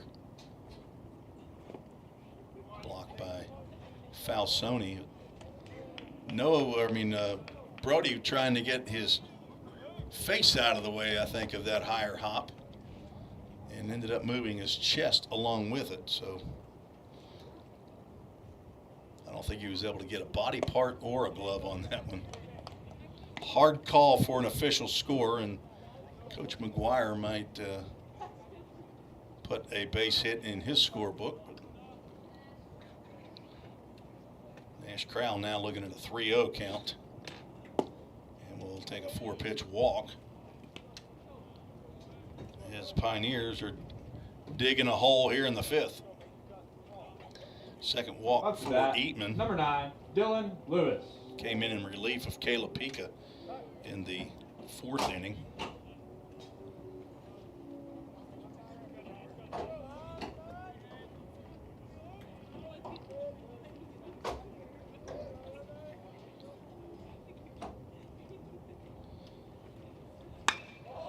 High fly ball to left field, but Webster will come in and make the catch. Got under that one, did Dylan Lewis. First out here in the 5th. Jarrett Burney will step Stepping in. to the plate, number 10, For his 4th Jarrett plate Burney. appearance. Grounded out in his first at bat and then has doubled twice to right field. 2 runs scored on his double in the 3rd. His double in the 4th put runners at 2nd and 3rd. There's a pitch right down the can for a called strike.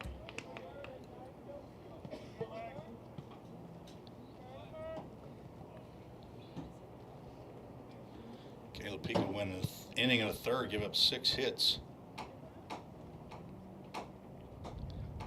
9 runs, they were earned, walked 5, struck out a batter.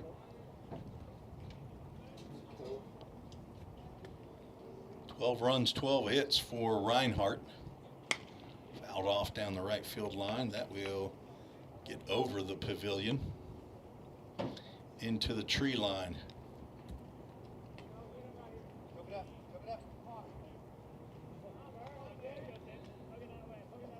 Couple of reserves.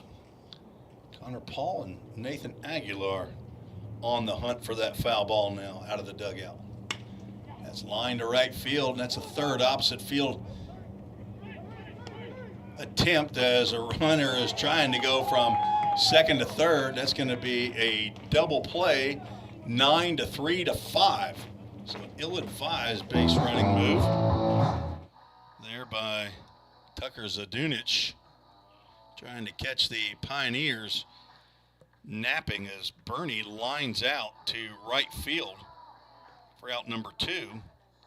Stephen Bell got the ball back into the infield quickly, and Brody Melton, who's playing heads up, makes the catch at first base and delivers a strike to Landon Luderman for out number 3. So no runs, no hits, 1 error, and 1 runner left on base. Pioneers put up their second 0 on the board for Reinhardt. We'll head to the bottom of the 5th, looking for the first hit for the Pioneers. You'll listen to the Ball State Sports Network.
Leading off, number 7, Drew Webster. Drew Webster will lead off for the Pioneers in the bottom of the 5th, facing Hal Stelgis from Marietta, Georgia. First pitch swinging, Webster fouls that one off. Drew was hit by a pitch in the first pitch he saw from Ben Medley, who did not give up a hit or a run, did walk 2 batters and hit Mr. Drew Webster. And guess what, folks? He gets hit again. He's got the baseball magnet outfit on today. From head to toe. Now batting, number 10, Reggie Cooper.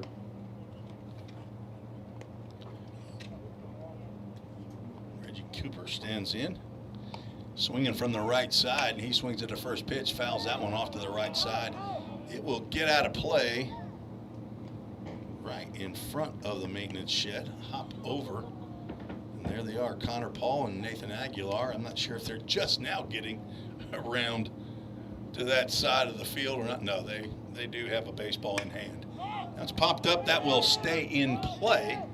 Right fielder Tucker Zadunich almost overruns it. I assume that is still Zadunich out there in right field. Stepping to the plate, Number 7, number 20, and it is Carson Sanders. Zadunich, Z-D-U-N-I-C-H. So 1 out, 1 on. Carson Sanders steps in. Pitch misses down low, ball 1. Sanders struck out to end the 2nd inning. Drives one to deep left field. Back goes Adrian Vargas, and he's not going to be able to get this one. A 2-run home run for Carson Sanders. The Framework Athletics first runs of the game delivered by Mr. Sanders, the son of the Colonel's Sanders from Fort Campbell.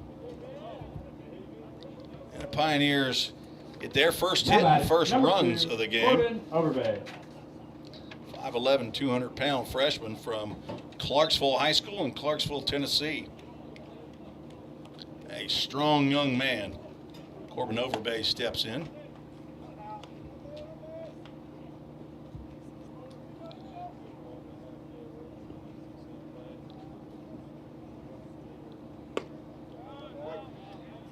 looks at a strike.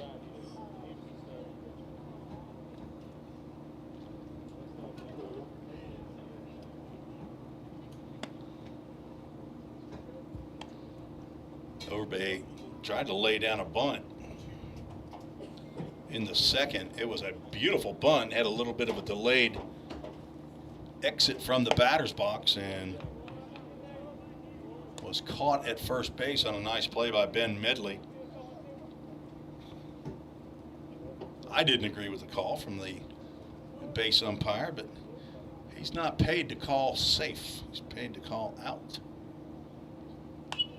Popped up out of play, bring us to a Full Count Ministries full count. Stay tuned after the game. One way or another, we will have a Full Count Ministries verse of the game.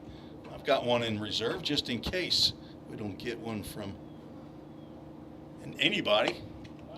Mimi or anybody can send one in if you like, as ball 4 sends Corbin Overbay to first. First walk of the game by House Stelgis. Number 15, Lex Stalsoni. If I'm mispronouncing Stelljes, I apologize. You're from that family and you want to send in a chat on YouTube, then correct me. I'd be happy to sit corrected. Falsoni swings and misses on a breaking pitch.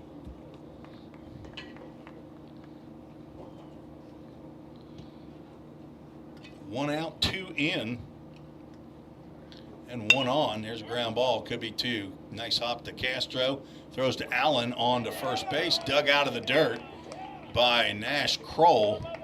And a 6-4-3 double play ends the 5th inning for Vol State.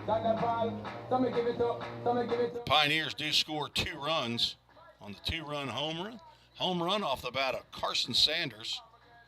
2 runs, 1 hit, no errors, and nobody left on base. We're through 5, scheduled for 9 innings here at Pioneer Field on the Tim Garrett Baseball Complex.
Top of the 6th we go, and Noah Eatman back on the mound, and he will face a pinch hitter for the Eagles.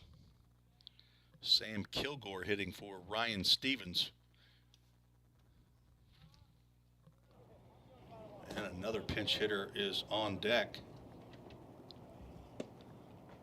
Eatman, 2 balls outside of the strike zone. On for his 3rd inning of work, came in relief in the 4th, pitched a scoreless 5th and gets a called strike there to Sam Kilgore. 6'1", 185-pound freshman.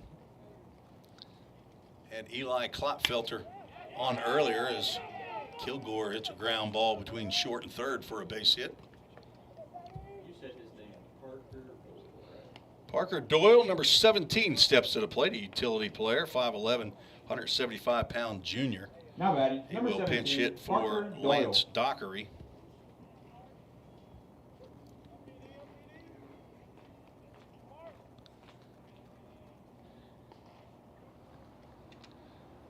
Marcerio Allen is on deck.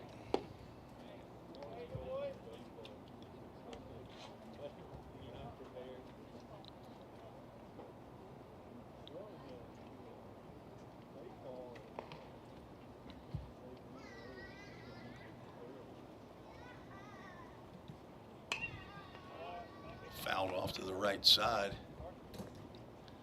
Count goes 1 ball, 1 strike. Been out since Monday, so I hadn't been up here to practice, or obviously wasn't at the game Tuesday night against BCA. Coach McGuire said that they had maintenance on the lights here at Pioneer Field, and I asked him how about the nest that was up on the light tower behind the first base dugout, and he said, yeah, that's gone. And as I look up there now, I see that osprey nest is gone. Throw over to first base. Brody Melton now without the sun directly in his eyes, still has the sunglasses on. Must be a sliver of sunshine in his eyes. Concerned about. Breaking pitch fouled off at the plate. Count remains 1 ball, 2 strikes. Sam Kilgore thought maybe that didn't catch the bat of Parker Doyle.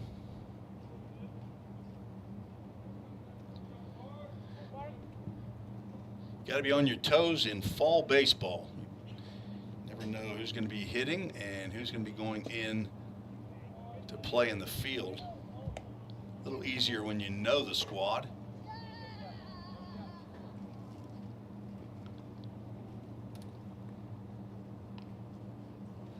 No defensive changes yet for Vol State. Count goes 2 balls and 2 strikes. Fastball misses away. A full count. Ministries full count.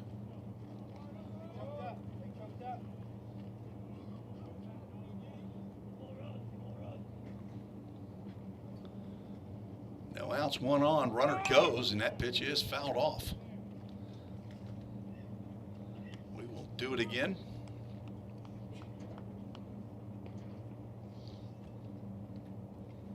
Left-hander getting loose in the bullpen for Vol State. That looks like Caden Johnson, the grandson of Mimi down in Gassett. 3-2 pitch. Lifted out to left center field. Webster over, and Cooper calls for it. Hat falls off, and he makes the catch. Route number 1.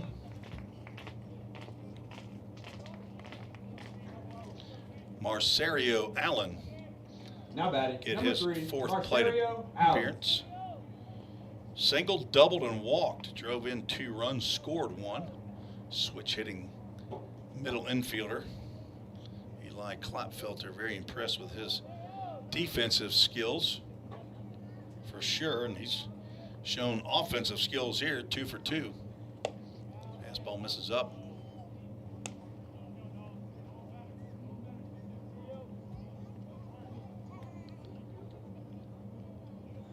Have a pinch hitter on deck, Jamel Rookard.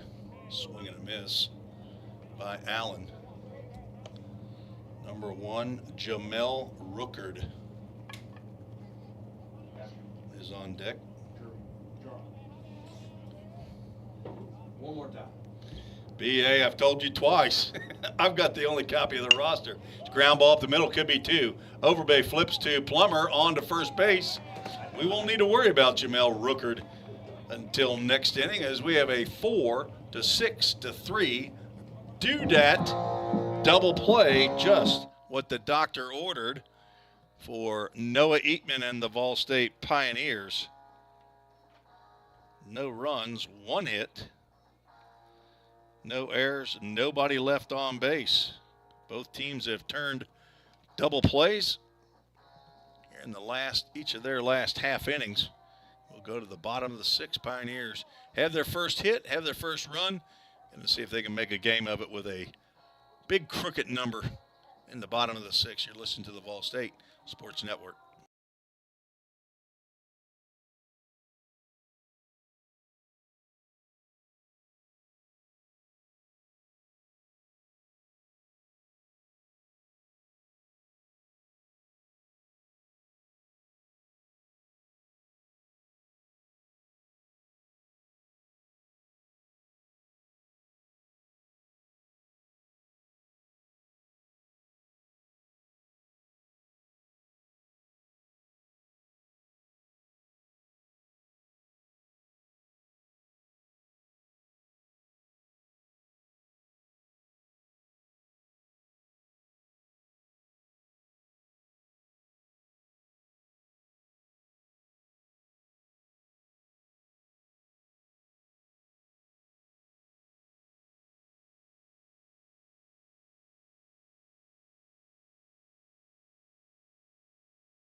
Tyler Wholesale changes in the field for the Eagles. We'll try to get to who they are as we can. But leading off in the bottom of the sixth for Vol State, Tyler Holsworth, leadoff batter. Swings at the first pitch yet again and fouls that one off. Holsworth 0 for 1 with a walk. I'm going to guess our new catcher is number 9. Breaking pitch nearly hits Holsworth. Matty Maurer, M-A-U-R-E-R. Looks like the only catcher with a single digit. You have a new pitcher. There's another ground ball to third. Mauricio, I'll get it here in a minute. Marcerio Allen, who's moved from second to third, cannot make that play, and Holsworth reaches on the error. Allen backhanded it. The ball fell out of his glove, and he could not throw in time to get Tyler Holsworth. And Drew Plummer will step to the plate. So the new pitcher in for Reinhardt, Jalen Hernandez. 6'3", 200-pound junior right-hander. Ground ball again down to third base. Allen gloves this one, throws on to second. They go ahead and do a practice run of a 5-4-3, but it's a foul ball. So Allen has moved from second over to third. New shortstop is Luis Mendoza. New second baseman is Jacob Profit. And Parker Doyle, who hit in the top of the sixth, has moved over to first base. 1 ball, 1 strike. Now 1 ball, 2 strikes on Drew Plummer, who's 0 for 2.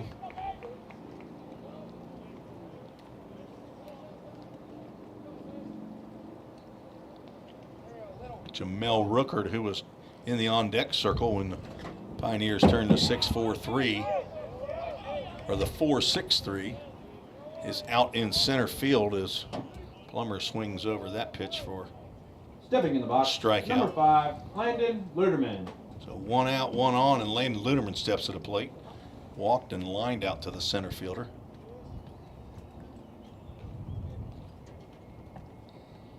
Dylan Lewis has moved to left field. That pitch is in the dirt and gets away from the new catcher over toward his dugout, and Holsworth will move on down to second base on the wild pitch.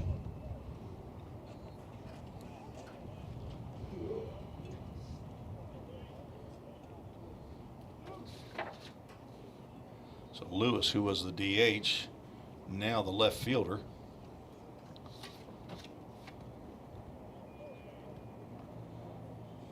Luderman swings and misses.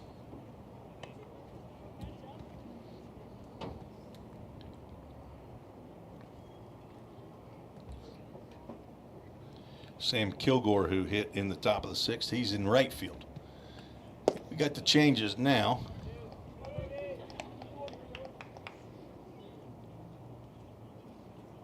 That's just a matter of writing them on my score sheet.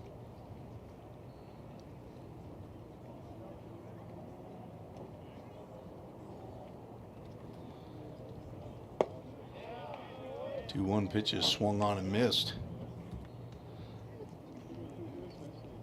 On deck, Brody Milton looking to come to the plate with a couple runners on. 2-2 pitch. Luderman just gets a piece of that. Apparently caught a little bit of our home plate umpire, Jeff Bottoms. Maybe the first time that I've met Jeff Bottoms. Don't believe he's umpired in the Ohio Valley League, where I broadcast for the Full Count Rhythm. Randy Hundley is a veteran, though, that I've seen. Luderman could not hold up, and Maurer throws down to Doyle at first base to record the out. Now batting, number 13, Brody Melton. So now 2 outs and a runner at second base. Brody Melton 0 for 2, fielder's choice and a strikeout.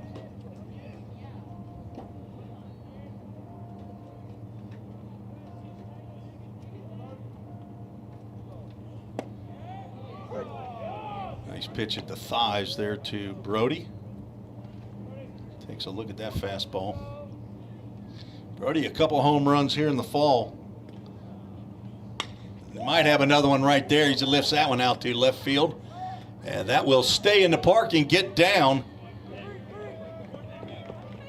As Lewis up with it, gets it back in the infield, but not before Tyler Holsworth is able to come around to score. So Brody Melton with a 2-out RBI double. Up to bat, number Wind 22, not as Stephen Bell. blustery as it was earlier in the game. Brody just didn't get all of it. The second hit of the ball game for Vol State. Stephen Bell steps in. He's got 2-out cut right there. Comes up empty.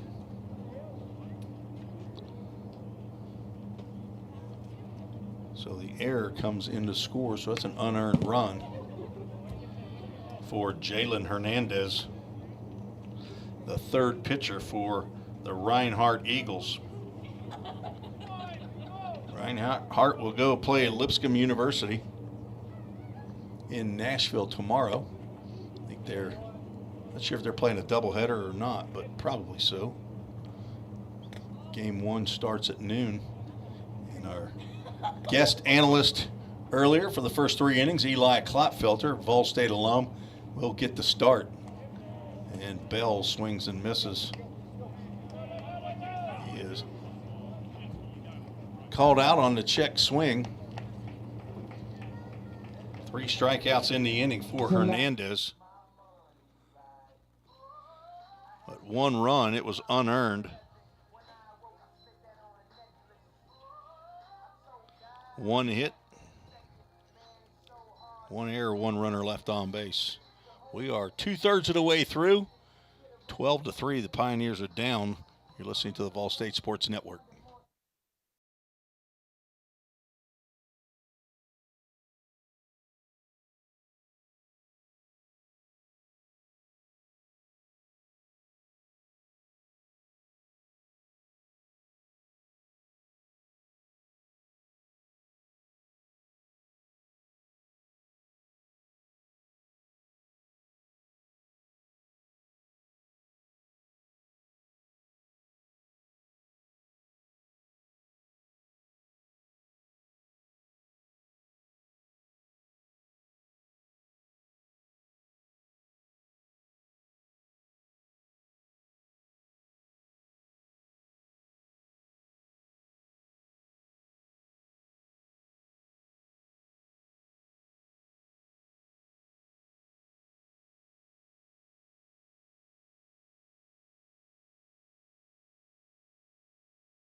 Number 28.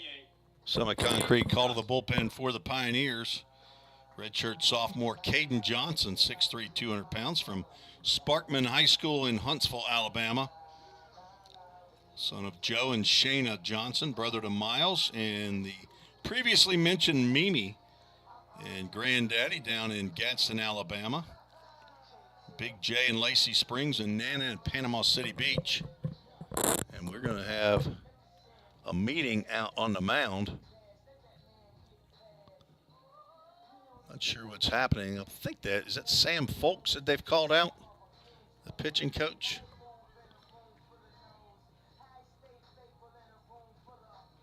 And the home plate umpire apparently is probably talking to him about his motion to the plate, whether he's coming in stretch or the windup. I'm not really sure. There must be some sort of an issue. Caden Johnson pitched for the Pioneers in the spring of 2022. Appeared in 11 games, 9 starts, had a 4-3 record, 37 plus innings of work. Struck out 37 batters. So apparently they got figured out whatever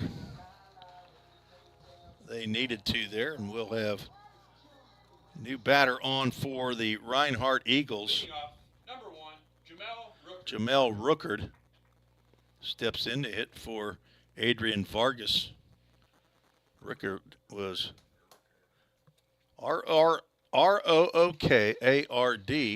Rookard looks at a breaking pitch for a called strike.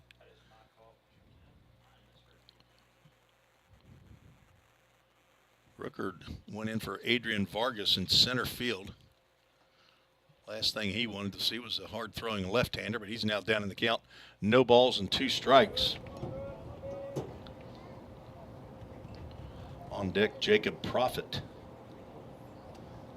will be hitting in second spot. Breaking pitch catches that outside corner for strike 3 looking. And a good start for Caden Johnson. Jacob Profit came in at second base. Jacob Profit. Marcerio Allen moved from second over to third. Richard Castro out of the game. Fastball misses in.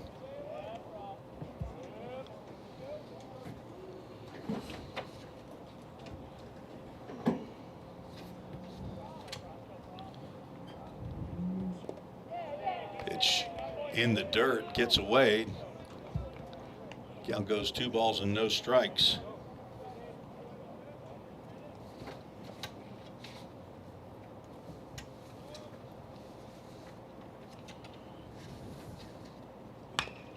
Ground ball fouled down the third baseline.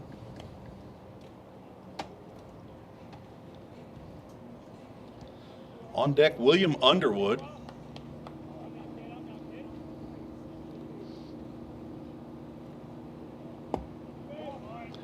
Count goes 3 balls and a strike.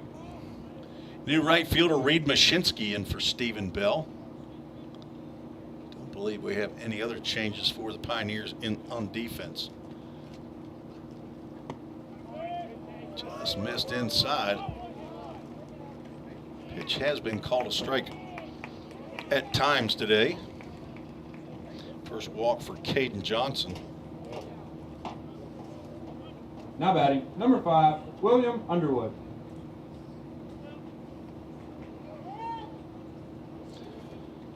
So Underwood steps in for Tucker Zdunich. We have subs all over. Brought to you by Jersey Mike's. A sub above. They're located right across the street from Vol State campus. 940 Memory Lane as Johnson will throw over to first base. Manager Julie Garrett Johnson, thanks to Michelle Fuller and their marketing department for their support of Vol State baseball.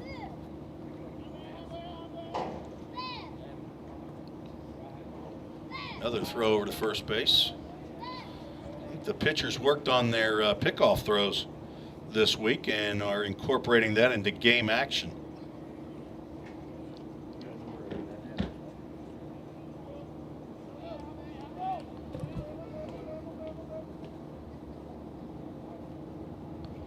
Breaking pitch gets in there for a called strike. On deck for the Eagles, number 11, Luis Mendoza. He came in at shortstop.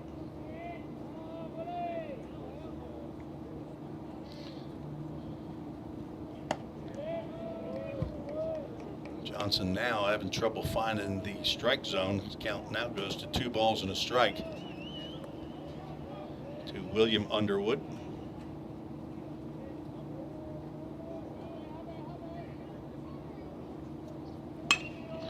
Line drive out to left field. That will be caught by Drew Webster on a diving play in left center field.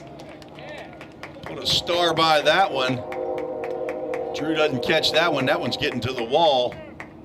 Let me pull out my handy dandy binoculars and make sure that is Drew Webster, the athlete, number 7, out there. So Underwood was robbed for out number 2. Luis Mendoza steps in.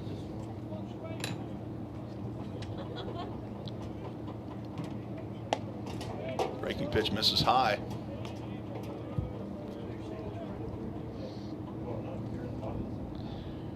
Dylan Lewis, who was the DH, now moved to left field, is on deck.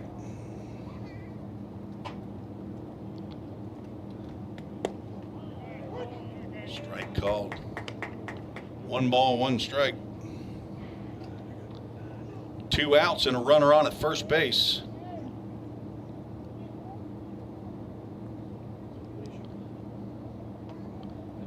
Cooling down here in Gallatin. Got a count of 2 balls and a strike now. So our press box gang has gone to the hoodie. The Vol State Pioneer red hoodie. I'm looking for mine this year. Bought one last year, but they sent it to me the wrong size and handed it back to Coach McGuire and never got another one. So maybe they thought I should have lost about 40 pounds and maybe got down to that XL.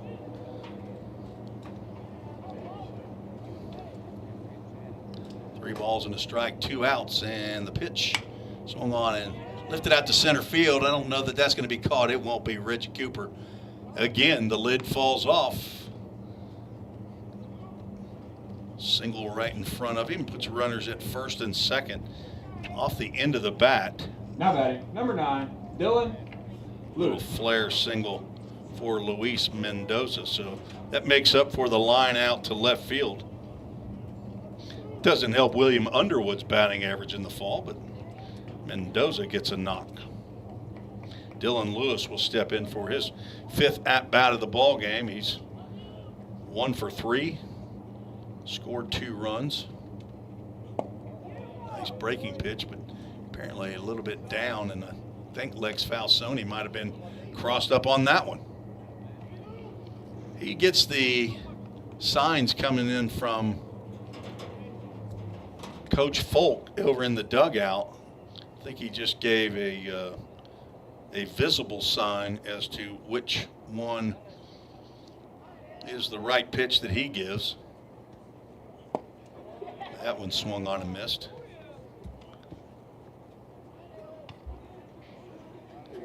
I got 0-2. I guess it's probably not correct.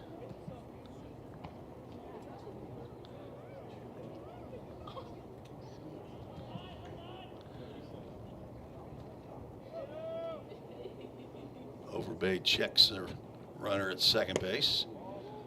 Starts to go. They're going to go ahead and check out there with Mr. Hunley on the base pass. He says he did not go. Lights are on here at the Tim Garrett Baseball Complex. I see all-world athletic trainer Justin McKinney just on the other side of the Pioneers dugout, praying nobody gets hurt. He's fine with not having to rush into action. You guys know if the men's basketball team played exhibition today? They did not, so the other day, okay. 3 balls and a strike. Swung on and lifted out to right center field. Cooper goes back, and instead it's Reed Mashinsky in front of the full count ministry sign in outfield. Right center field makes the catch to be at or near the warning track in right center field. To retire the Eagles, no runs, 1 hit, no errors, 2 runners left on base. Another 0 in the scoring column. The Eagles did a lot of scoring early in the game. 3 in the first, 7 in the third, 2 in the fourth to take 12-0 lead. Pioneers scored the last 3 runs, looking to get more. In the bottom of the 7th, we're scheduled for 9. Thanks for listening on the Vol State YouTube and Twitter page.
Drew Webster to lead off the bottom of the 7th inning for Vol State, facing Jalen Hernandez. First pitch in there for a called strike.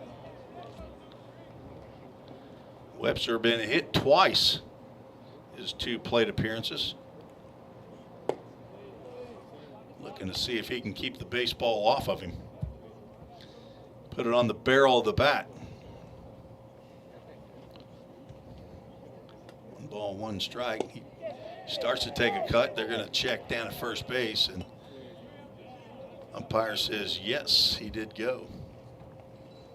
That was a borderline call right there, and Hernandez gets the benefit. He's in his 2nd inning of work. Tapper toward the left side. Allen comes in, gloves, throws on the run, and gets Webster by a step and a half. Nice play by Marcerio Allen. Started this game at second base and moved over to third. Up to bat, number 10. Reggie Cooper will get his 3rd plate appearance. He's 0 for 2, looking for his first knock. He's tied for the doubles lead. I'm not updated on my stats as I've been away since Monday and didn't take my computer with me. It's a lot of work taking care of a 5-year-old and a 1-year-old. Thank goodness for my wife being there.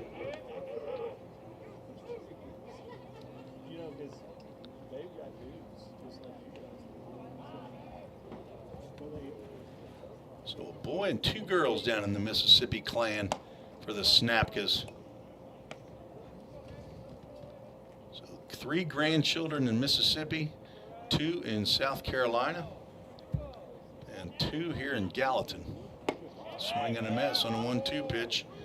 A little bit of a cut action to that as that went away from Reggie Cooper. Nice pitch. 4th strikeout for Hernandez. He struck out 4 of the 5 batters he's retired. Gave up an unearned run in the 6th. Carson Sanders steps in. Get a 2-run home run. Give the Pioneers their first hit and the first runs of the game. The Framework Athletics first runs of the game. Check swing, and Shane Kemp coaching down at first base. Make the play on 1 hop. Volunteer assistant coach in his first year here at Vol State. Coach McGuire in his 3rd year. Sanders able to hold up on that check swing. Count goes 2 balls and a strike. On deck, Corbin Overbay. Swing and a miss. Hernandez pulled the string on that one, and we have 2 balls, 2 strikes, 2 outs, nobody on. The bottom of the 7th. Swing and a miss on a high fastball in a 1-2-3 inning for the Reinhardt Eagles. As Hernandez gets his 5th strikeout. No runs, no hits, no errors, nobody left on base. Head to the top of the 8th. Caden Johnson back out for the Pioneers.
Now batting, number 9, Maddie Marr.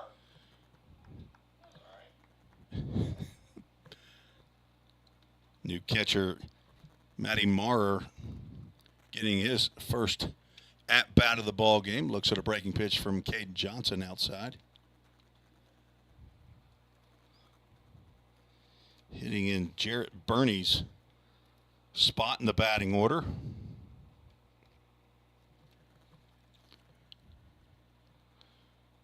Johnson gave up a hit in the 6th, but did not allow a run. Maurer has to back away from that high fastball.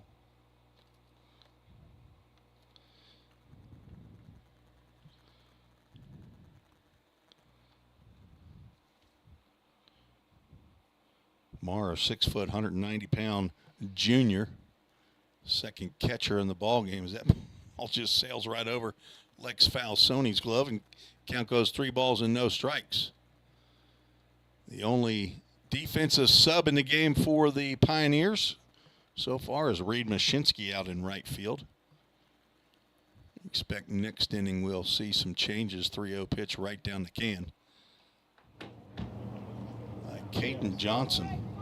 Noah Eatman, a very good outing, goes 2 2/3 innings, gives up 1 hit, no runs, walked 2 batters, did not strike out a batter.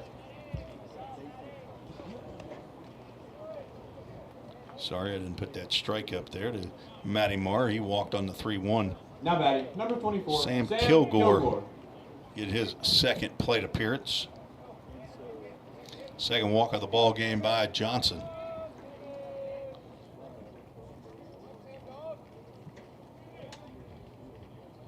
Love having the good, strong internet here at the campus of Vol State.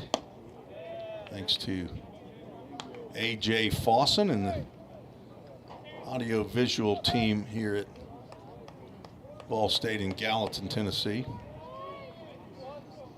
Big thank you to Athletic Director Bobby Hudson and Head Coach Jim McGuire for allowing this broadcast to begin and continue, as they've been very supportive of the broadcast and any suggestions I might make. And thank you again to the sponsors, as you see some of them scrolling in the upper right hand portion of the screen. Breaking pitch to Kilgore in there for a called strike.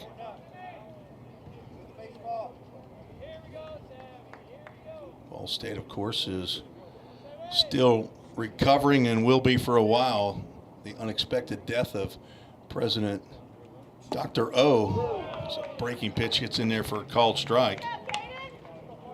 Dr. Montague has been here a couple years. Now batting. Passed number away 17, about a month Parker ago. Doyle. Second strikeout for Caden Johnson. Parker Doyle flew out in the 6th. Batting here in the top of the 8th inning.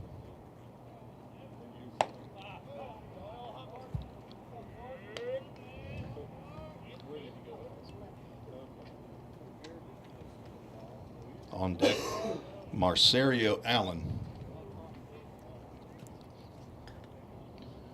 Pioneers have already turned one due-dat double play. Looking for another one as that pitch is fouled off. Thanks to Craig Sinnard over at Due-Dat Communications for their gift of signage for the press box. Nice Vol State logo on the wall directly behind the countertop here where we look out. Braxton Alexander, our DJ and public address announcer. Devin Thrain, scoreboard operator. Both players are wearing medical red shirts this year. Breaking pitch, called strike on the outside corner. Both left-handed pitchers. They're practically twins. Left-handed pitchers. Both had Tommy John surgery within, what, a month of each other? Within a month of each other. Pitch is called strike 3 and throw down to second base. And there's your doo-dad double play on a strike him out, throw him out. Just what the doctor ordered. The Pioneers get their second doo-dad double play of the ball game. Strikeout looking to Parker Doyle and a caught stealing. 2-4 for out number 3. So a 1-2-3 inning and a little unconventional. No runs, no hits, no errors, nobody left on. So good 2-inning outing for Caden Johnson. Not sure if he may go ahead and go a 3rd inning. He has given up only 1 hit, walked 2, batters struck out 3 so far. How did I fail to put that 3rd run up there for the Pioneers? I'll get that corrected as we move to the bottom of the 8th inning. They scored a single run in the 6th inning.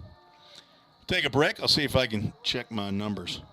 Be right back on the Ball State Sports Network.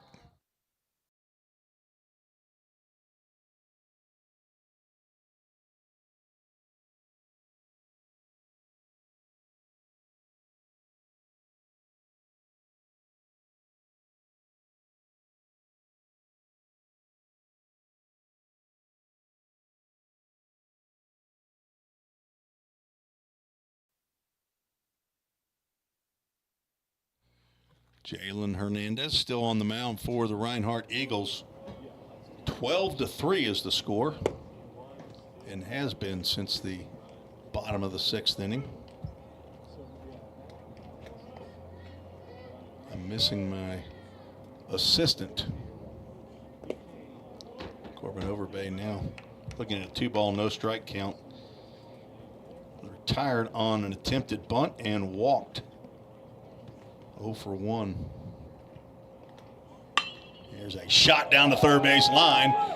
That's in there for a base hit. He's going for 2. The throw is not in time. It was right on the money, but Overbay, nice turn there at first base. He gets a doo-dat double. Just got done turning a doo-dat double play, and it's a hot shot down the third base line for a doo-dat double. Up to bat, number 15, Lex Falsoni. Lex Falsoni will step to the plate. Go to do.me. Check on what is happening over at Due-Dat Communications. They do all kinds of signs and communications all over the country, really, located in Hendersonville, Tennessee. Craig Sinnard, the father of Luke Sinnard, right-handed pitcher from down the road at Beach High School as Falsoni could not hold up on a fastball at his face. Almost like he was trying to use the bat as a shield to keep the ball off of him, but 1 ball, 2 strikes, fouls that one off the, or over the backstop. Count goes, or remains at 1 ball, 2 strikes. He's 0 for 2. Struck out and grounded out into a double play. All right, let's get you a nice base hit over there to right field and drive in a run. Fastball misses way outside. Right-hander is warming in the Eagles bullpen. And there is a right-hander warming in the Pioneer bullpen. 2-2 pitch. Fouled at the plate.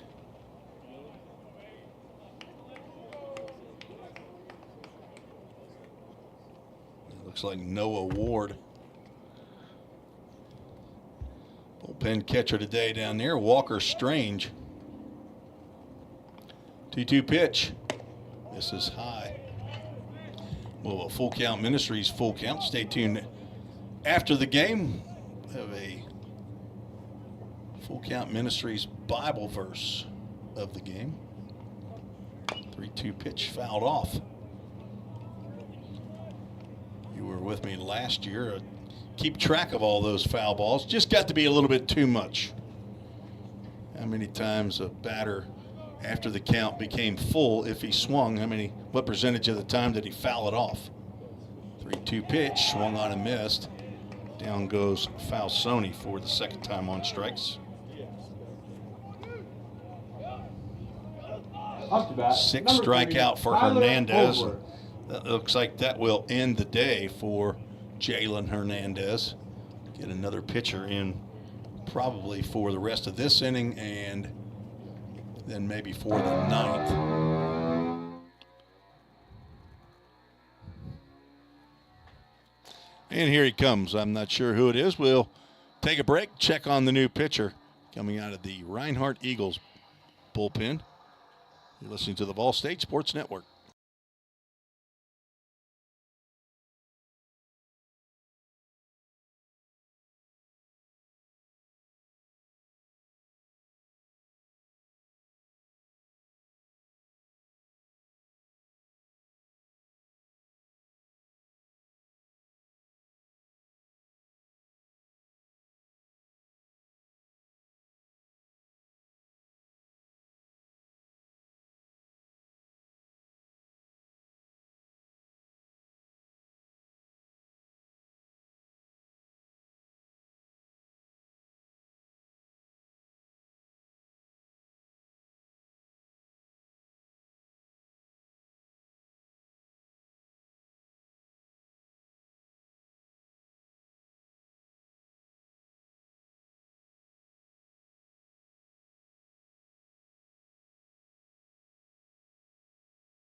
Summit Concrete call to the bullpen for the Reinhardt Eagles.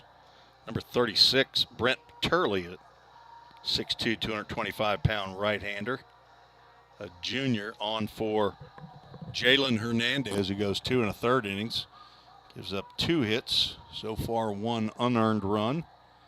Did not walk a batter, struck out 6. But the runner at second base is his responsibility. And Tyler Holsworth will step to the plate.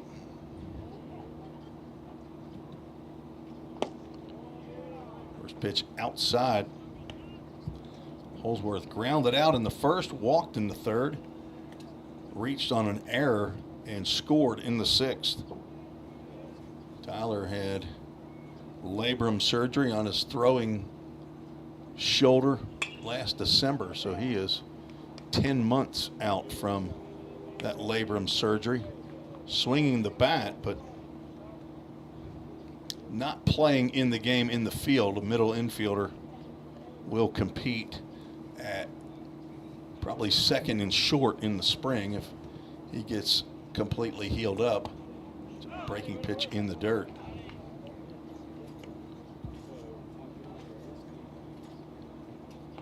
Pioneers scored 2 in the 5th, 1 in the 6th after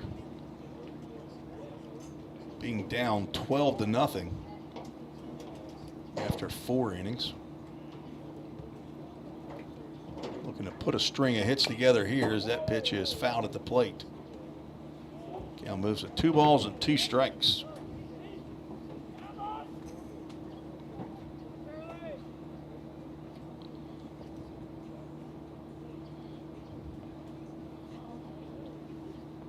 Began the game at 70 degrees.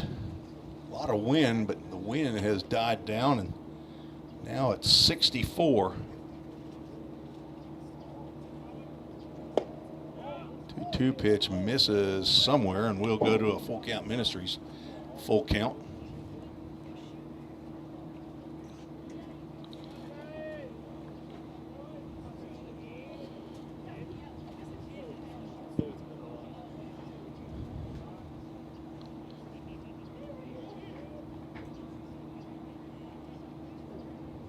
Brent Turley delivers, and a foul ball sliced down the right side between Coach Kemp at first base and the first base dugout.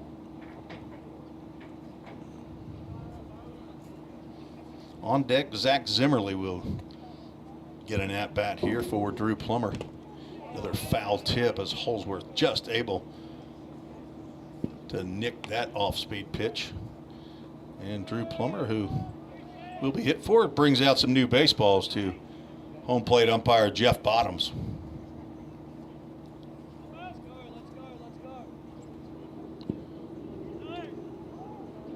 We'll do another full count. Ministries full count to Tyler Holsworth.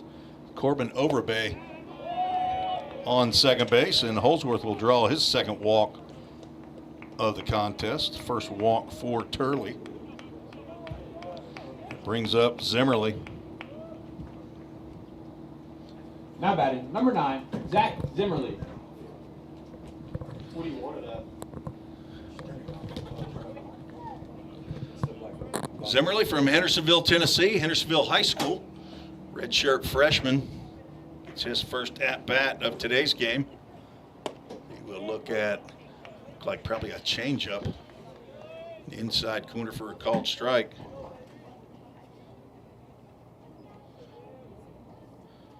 Pinch hitting here in the bottom of the 8th, but probably will go in at shortstop for Plummer in the top of the 9th. Landon Luderman looks like he'll stay in the game.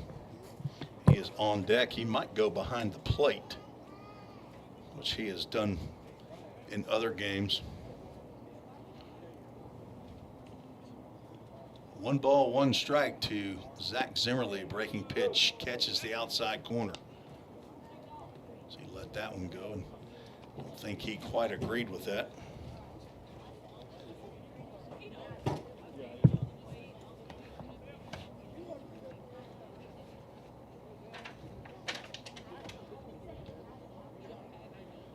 Zimmerly 0 for 2 on Tuesday. Swings and misses on a breaking pitch for the second out here in the bottom of the 8th. First strikeout for number 5, Turley. Luderman.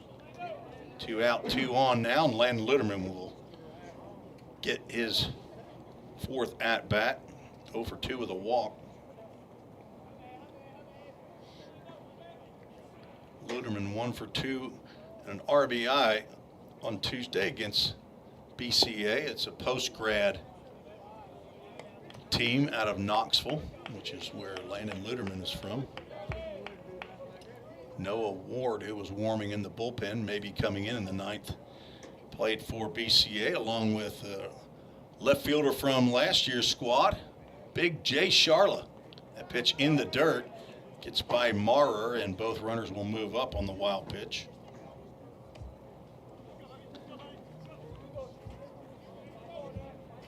Count goes to 2 balls and no strikes.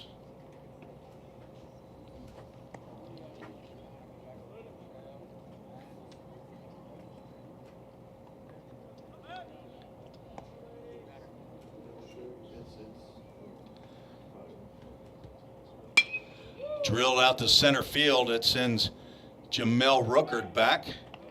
He'll make the catch for out number 3. Retire the Pioneers. No runs, 1 hit. No errors, 2 runners left on base. Headed to the 9th. Final inning. Find out who the new pitcher is. We're the Pioneers when we return on the Vol State Sports Network.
Semi-concrete call to the bullpen for the Pioneers. Noah Ward, the 5th pitcher for head coach Jim McGuire, come in to pitch the 9th. A sophomore from Knoxville, Tennessee, Knoxville Catholic High School, 6'2", 200-pound general studies major, the son of Melissa Ward, big brother to Abram and Sophie Bell, as a mamaw in Clinton, Tennessee. He got in 6 appearances a year ago for Vol State, all in relief. 9 innings pitched, struck out 9 batters. A 4.00 ERA. He will face 9-1-2 in the Reinhardt Eagles order. Leading off, number 3, Marcerio Allen steps in. He's played the whole game, started at second base, moved over to third, and Ward delivers a fastball in the dirt.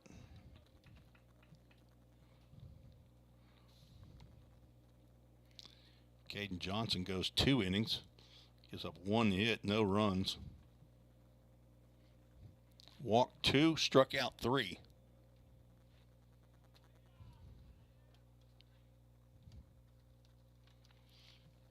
He and Noah Eatman settled things down for Vol State against Reinhardt, who were hot early. Eatman now 3 balls, no strikes. To the switch hitting infielder Marcerio Allen, on deck Jamel Ruckert.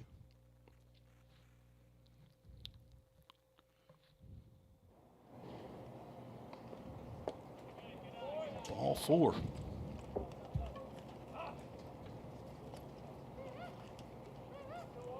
4-pitch walk to Allen. That's his 2nd free base. Today's contest started 2 for 2, then was walked, grounded into a 4-6-3 double play. Now is walked to lead off the top of the 9th. Jamel Ruckert steps in. He struck out looking on 3 pitches in the 7th.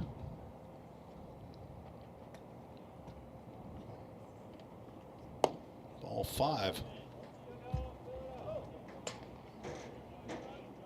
Ward is struggling here. And if you didn't join us earlier, we were blessed to have Eli Klopfelter, 2-year player for the Pioneers the last 2 years, 22 and 23 seasons. Hard-throwing right-hander from Ringgold, Georgia, by way of Indianapolis. Played his middle school and high school years in Indianapolis, but family moved back to Georgia, and I believe he considers himself a Georgian. Now has transferred to Reinhardt University. He will start tomorrow's game against the Lipscomb Bison. There's the first strike from the right arm of Noah Ward. Former player at Brett Carroll Academy, who the Pioneers played on Tuesday. First game I've missed all fall. Low and inside, 3 balls and a strike. Last Saturday at Trevecca, got to see Ball State alums Carter Vrabel, who's at Tennessee Tech. Of course, I saw Jace Mizell. He had a 3-for-4 game against the Pioneers. He's playing at Trevecca Nazarene University. Saw Landon Tucker, swing and a miss by Rookert. Full count Ministries, full count. And saw Danton Reinhardt, left-handed pitcher, who's pitching now at NAIA UT Southern. Down, I believe they're in Pulaski, Tennessee, Giles County, Tennessee. Another walk. Puts runners now at first and second.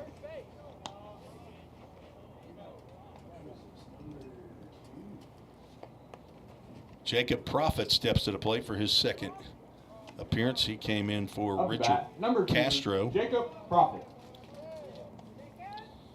From last year's squad, Nathan Rhodes, left-handed pitcher, now pitching at Bethel University. Cade Sanders over at Tusculum. As pitching coach Sam Folks will come out and talk to Noah Ward. Cade Sanders at Tusculum University. Country Cade McKee is at Midway University, just north of Lexington. Of course, Eli Klopfelter down at Reinhardt. Ethan Huddleston at University of Montevallo, D2 school just below Birmingham. Ethan here at Earlham College. Matt Hall at Maryville College. We will see Braden Vineyard next Saturday up at Kentucky Wesleyan, along with former Pioneer Noah Davis, 2 years removed from the All-State squad.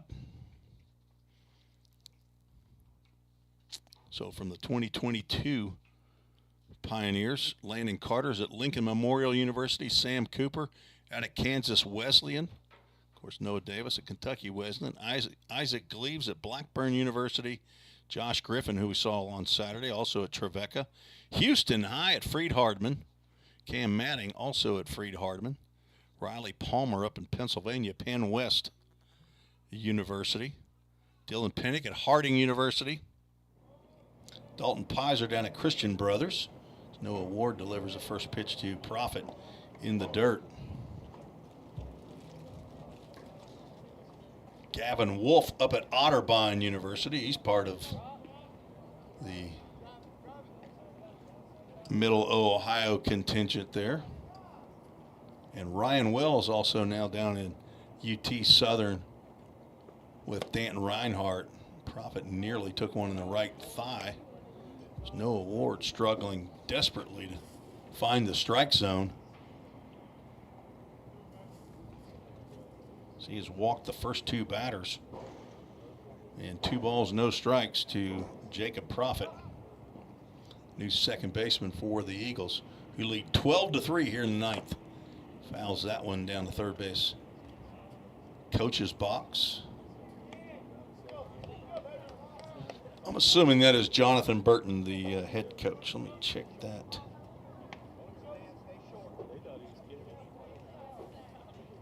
No, it is not. He is not coaching third base. 2-1 pitch gets by Falsoni, and both runners will move up. That'll be a pass ball.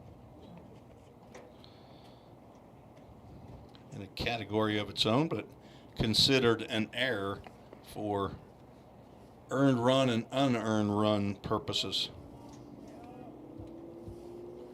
Count goes to 3 balls and a strike. William Underwood is on deck. Ward needs to throw a strike here, and he does, and gets a swing and a miss of another full count. Ministries full count.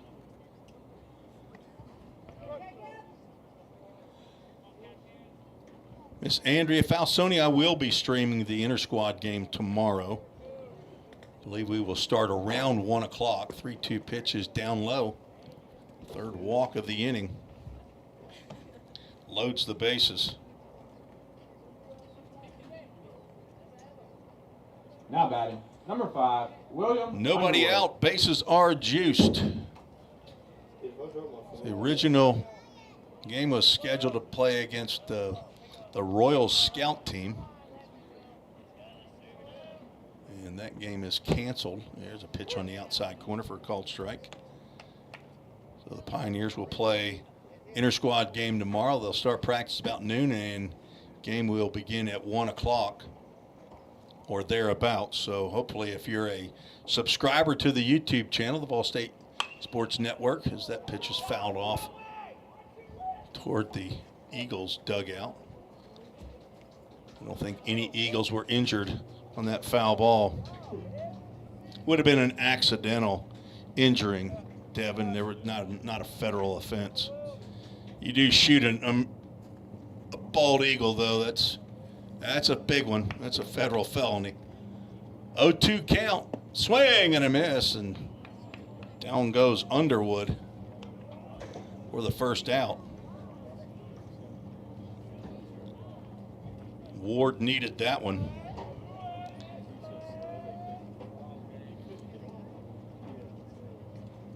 Big Logan Stepping in Kimberlin the box, bringing number out some 11, baseballs. Luis Mendoza. Looking forward to seeing Logan Kimberlin one of these days getting on a mound. He's been here, I think he's been here 3 years, and I hadn't seen him yet. Throw from the circle in the middle of the infield. Who keeps dropping their phone? Like a bomb going off here in the press box. Luis Mendoza looks at it. First pitch fastball inside. Whoops, not a strike.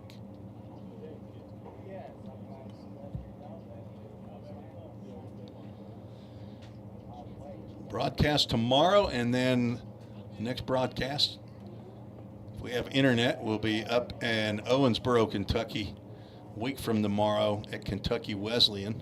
Nice block there by Lex Falsoni. He's had a good, except for a couple pass balls, he's thrown out a would-be base stealer at second base and blocked several pitches.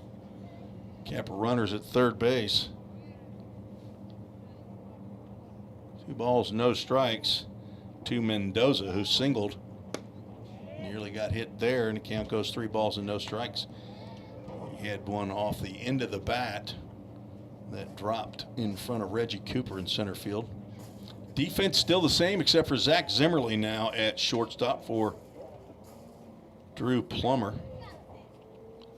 Webster Cooper Mushinski is in right field for Stephen Bell. There's a fastball inside, ball 4.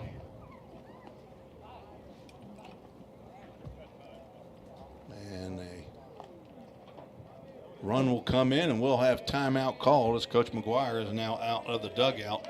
4 walks in an inning is not going to make Coach McGuire happy. So we'll have a Summit Concrete call to the bullpen. We return on the Vol State Sports Network.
Summit Concrete called to the bullpen for the Pioneers.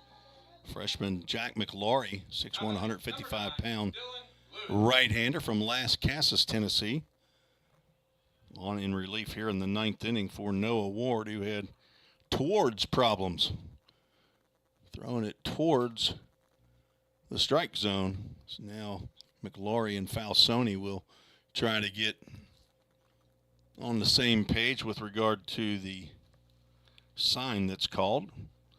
Jack McLaury, the son of Mike and Ashley McLaury, brother to Judd, grandson of Grandpa Mahoney and Grandma Deb in Olewine, Iowa, and Mimi in Murfreesboro. Graduated from Independence High School down in Williamson County this past spring. On to see if he can get a couple outs without allowing any more runs to come in for the Eagles. First pitch is pretty wide of the mark there. Ward went a third of an inning. That's 1/3 is a strikeout. Walked 4 batters so far, giving up. Now the runner will stay put at third base with we got a 13-3 score here.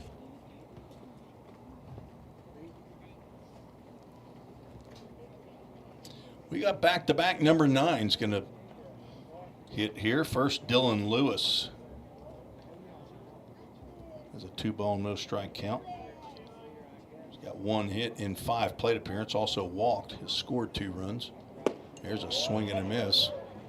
He was looking for a big fly there.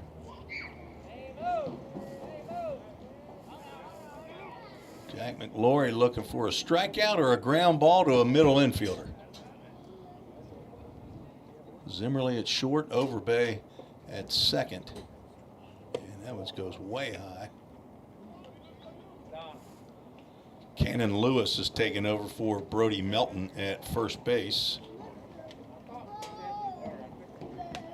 I believe that's still Webster and Cooper left and right. Overbay at second.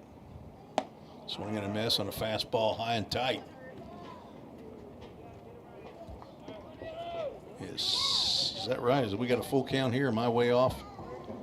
Full count. Ministries full count.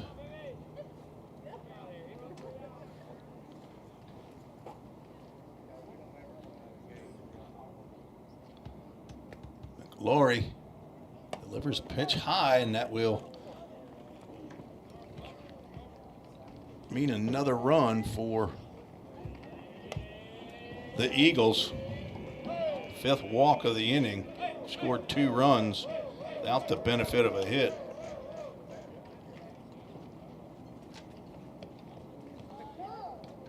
And Matty Maurer will get his second at bat.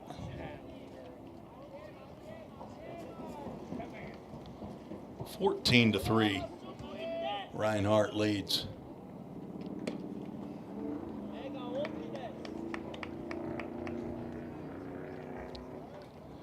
And just like Noah Ward, Jack McLaury having trouble getting the ball over the plate to these Reinhardt batters. Maury walked in the 8th. There's a called strike. First 3 batters of the inning walked. Next batter struck out, and the next 2 have walked.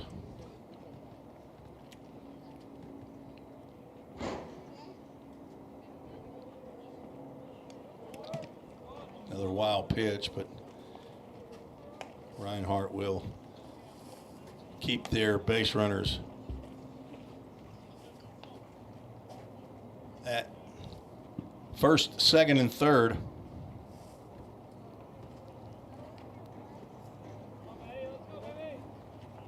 Maurer swinging it from the left side.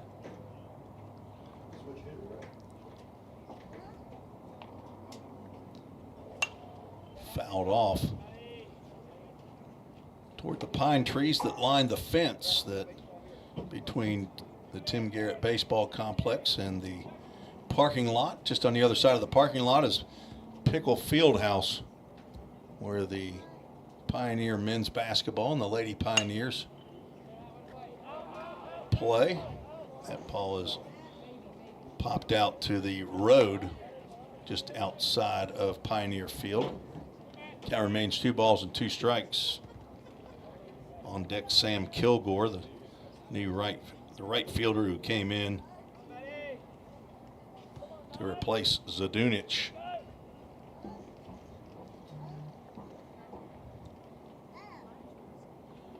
Two-two pitch.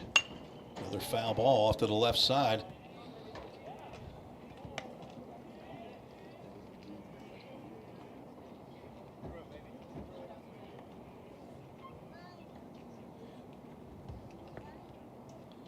Been a tough ball game for Vol State today. Did not look good early. Here's a ground ball right back to McLaury. This might be just what they needed. Off his glove, and Zimmerly picks it up. Steps on the base and throws to Cannon Lewis for the 1-6-3. Doodat double play, just what the doctor ordered for the Pioneers. So McLaury helps himself out, although I think Zimmerly would have been able to get to that one as well. But another double play turned by Vol State. That's the second of the ball game for the Pioneers. 2 runs do come in on the 5 walks given up by Pioneer pitching, but no hits, no errors. 2 runners left on. We're heading to the bottom of the 9th, down 14-3. We'll bring it to you shortly on the Vol State Sports Network.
Leading off, number 30. Cannon Lewis will lead off for the Pioneers here in the bottom of the 9th inning. He came in for Brody Melton in the top of the 9th inning. Redshirt sophomore from right here down the road in Hendersonville Beach High School. Transfer from Roane State Community College. Matty Marr behind the plate. Needing some help from Jeff Bottoms, the home plate umpire, to get his mask on correctly.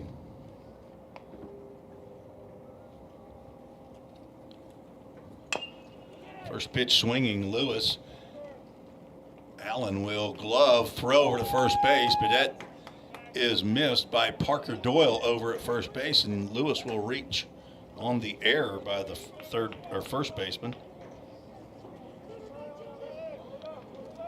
Second error of the ball game for the Eagles. Stepping to the plate, number 14, Reed Mashinsky. Marcerio Allen got the high chopper on one hop, but throw over to Doyle was mishandled. Reed Mashinsky came in for Stephen Bell earlier in the game, gets his first AB.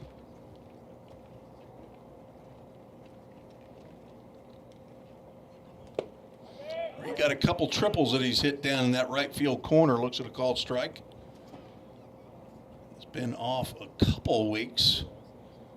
with an injury. Can't remember now what it was. A little trouble maybe with his arm throwing, I know. That pitch is blocked by Marr. Count goes 2 balls and a strike. Hopefully is on the mend.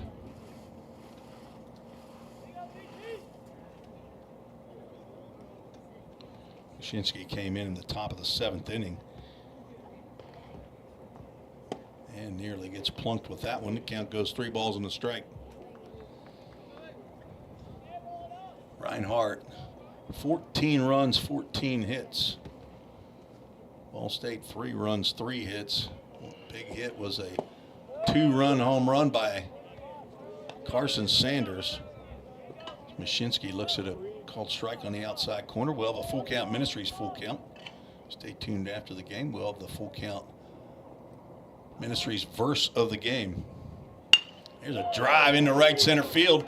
Mashinsky goes the opposite way again, and that ball will be cut off right before the wall. Mashinsky's going to hold up at second. Runner's going to try to score. Cannon Lewis will come in to score the 4th run of the ball game for Ball State on the RBI double by Mashinsky. That's what you like to see. Mashinsky's got power to the right side. And he delivered a line drive. He thought a little bit about heading to third, but it was a smart move on his part. Walker Strange will get an at-bat here for Drew Webster. Looks at a called strike.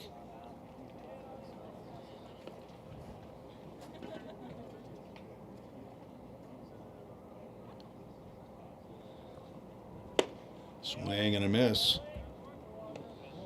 Cedric Harris is on deck.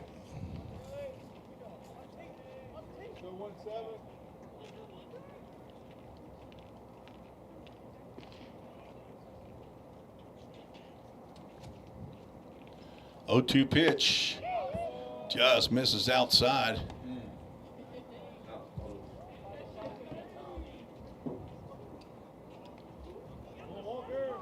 Cannon Lewis, who reached on the air, scores on the double by Reed Mashinsky. Mashinsky is going to try to get the third. Ground ball to short is thrown over to first base for out number 1 on the play. Mashinsky does make it over to third. Ball not hit all that hard. And Mendoza able to Number 42, retire Walker Strange. Cedric Harris, redshirt freshman from John T. Overton High School, hitting for Reggie Cooper.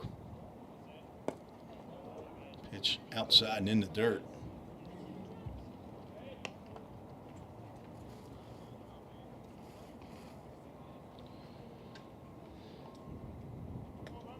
Cam Hodges on deck.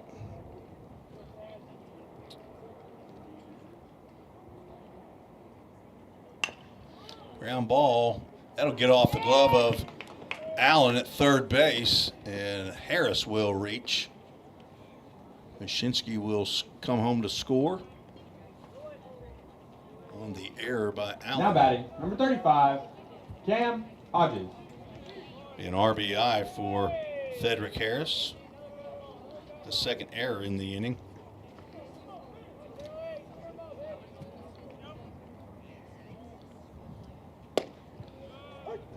Cam Hodges looks at a called strike.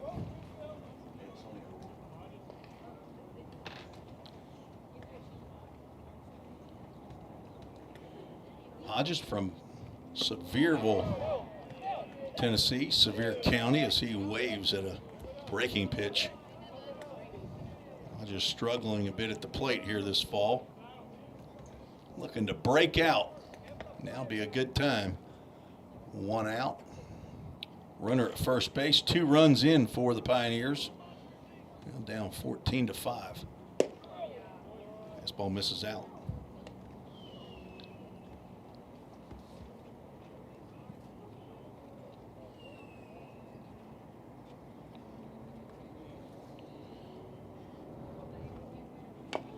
Tapped foul. Just stays alive.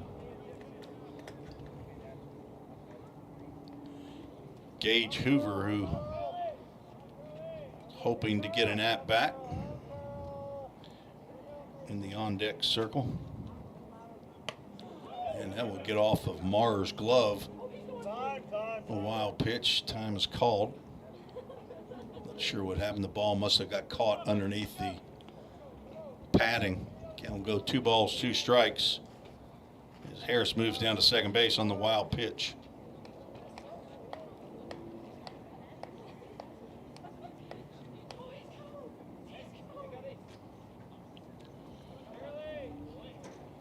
A lot of Jersey Mike subs coming in this game. Breaking pitch will catch that out or inside corner. Hodges will go down on strikes. About 3/4 of the way there is when he knew Stepping to the plate, number he needed to be Gage Hoover. swinging the bat. Just couldn't pull the trigger, and second strikeout for Brent Turley. Gage Hoover gets an AB, hitting in the number 9 hole position. He looks at a called strike.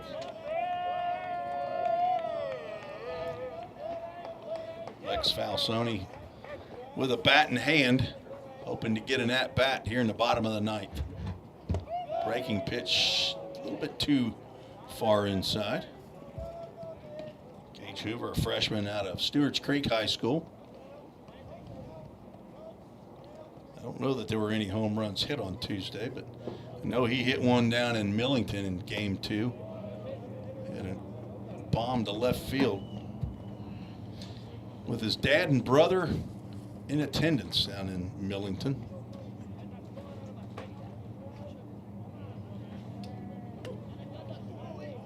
Pioneers down to their last out. There's the ground ball to Allen. He gets that on that short hop.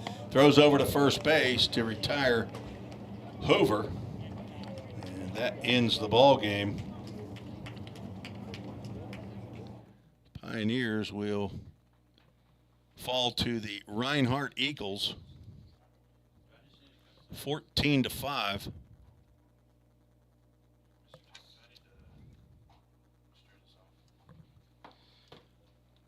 Game just a little over 3 hours.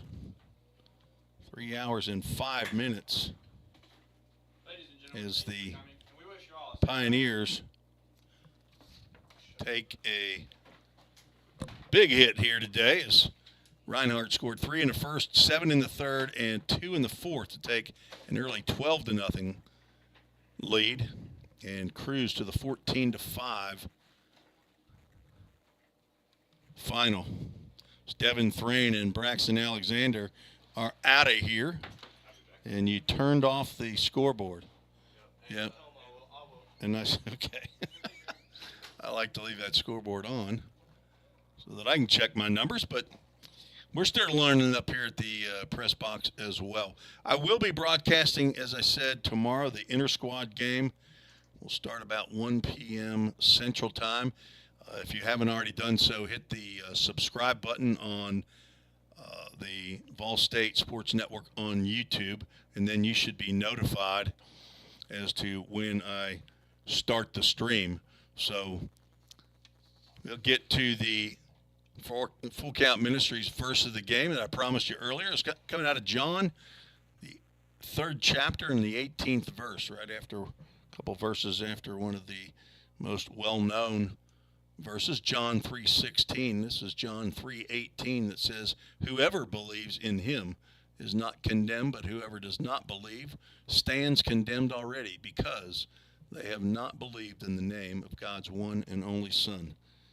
So thanks to Full Count Ministries for the use of their broadcast equipment here for the Vol State seasons, the fall and the spring season. Thanks to Josh Carmen, Reed Glover, employees over and ministers at the Full Count Ministry here in Sumner County, of which I am a volunteer as well.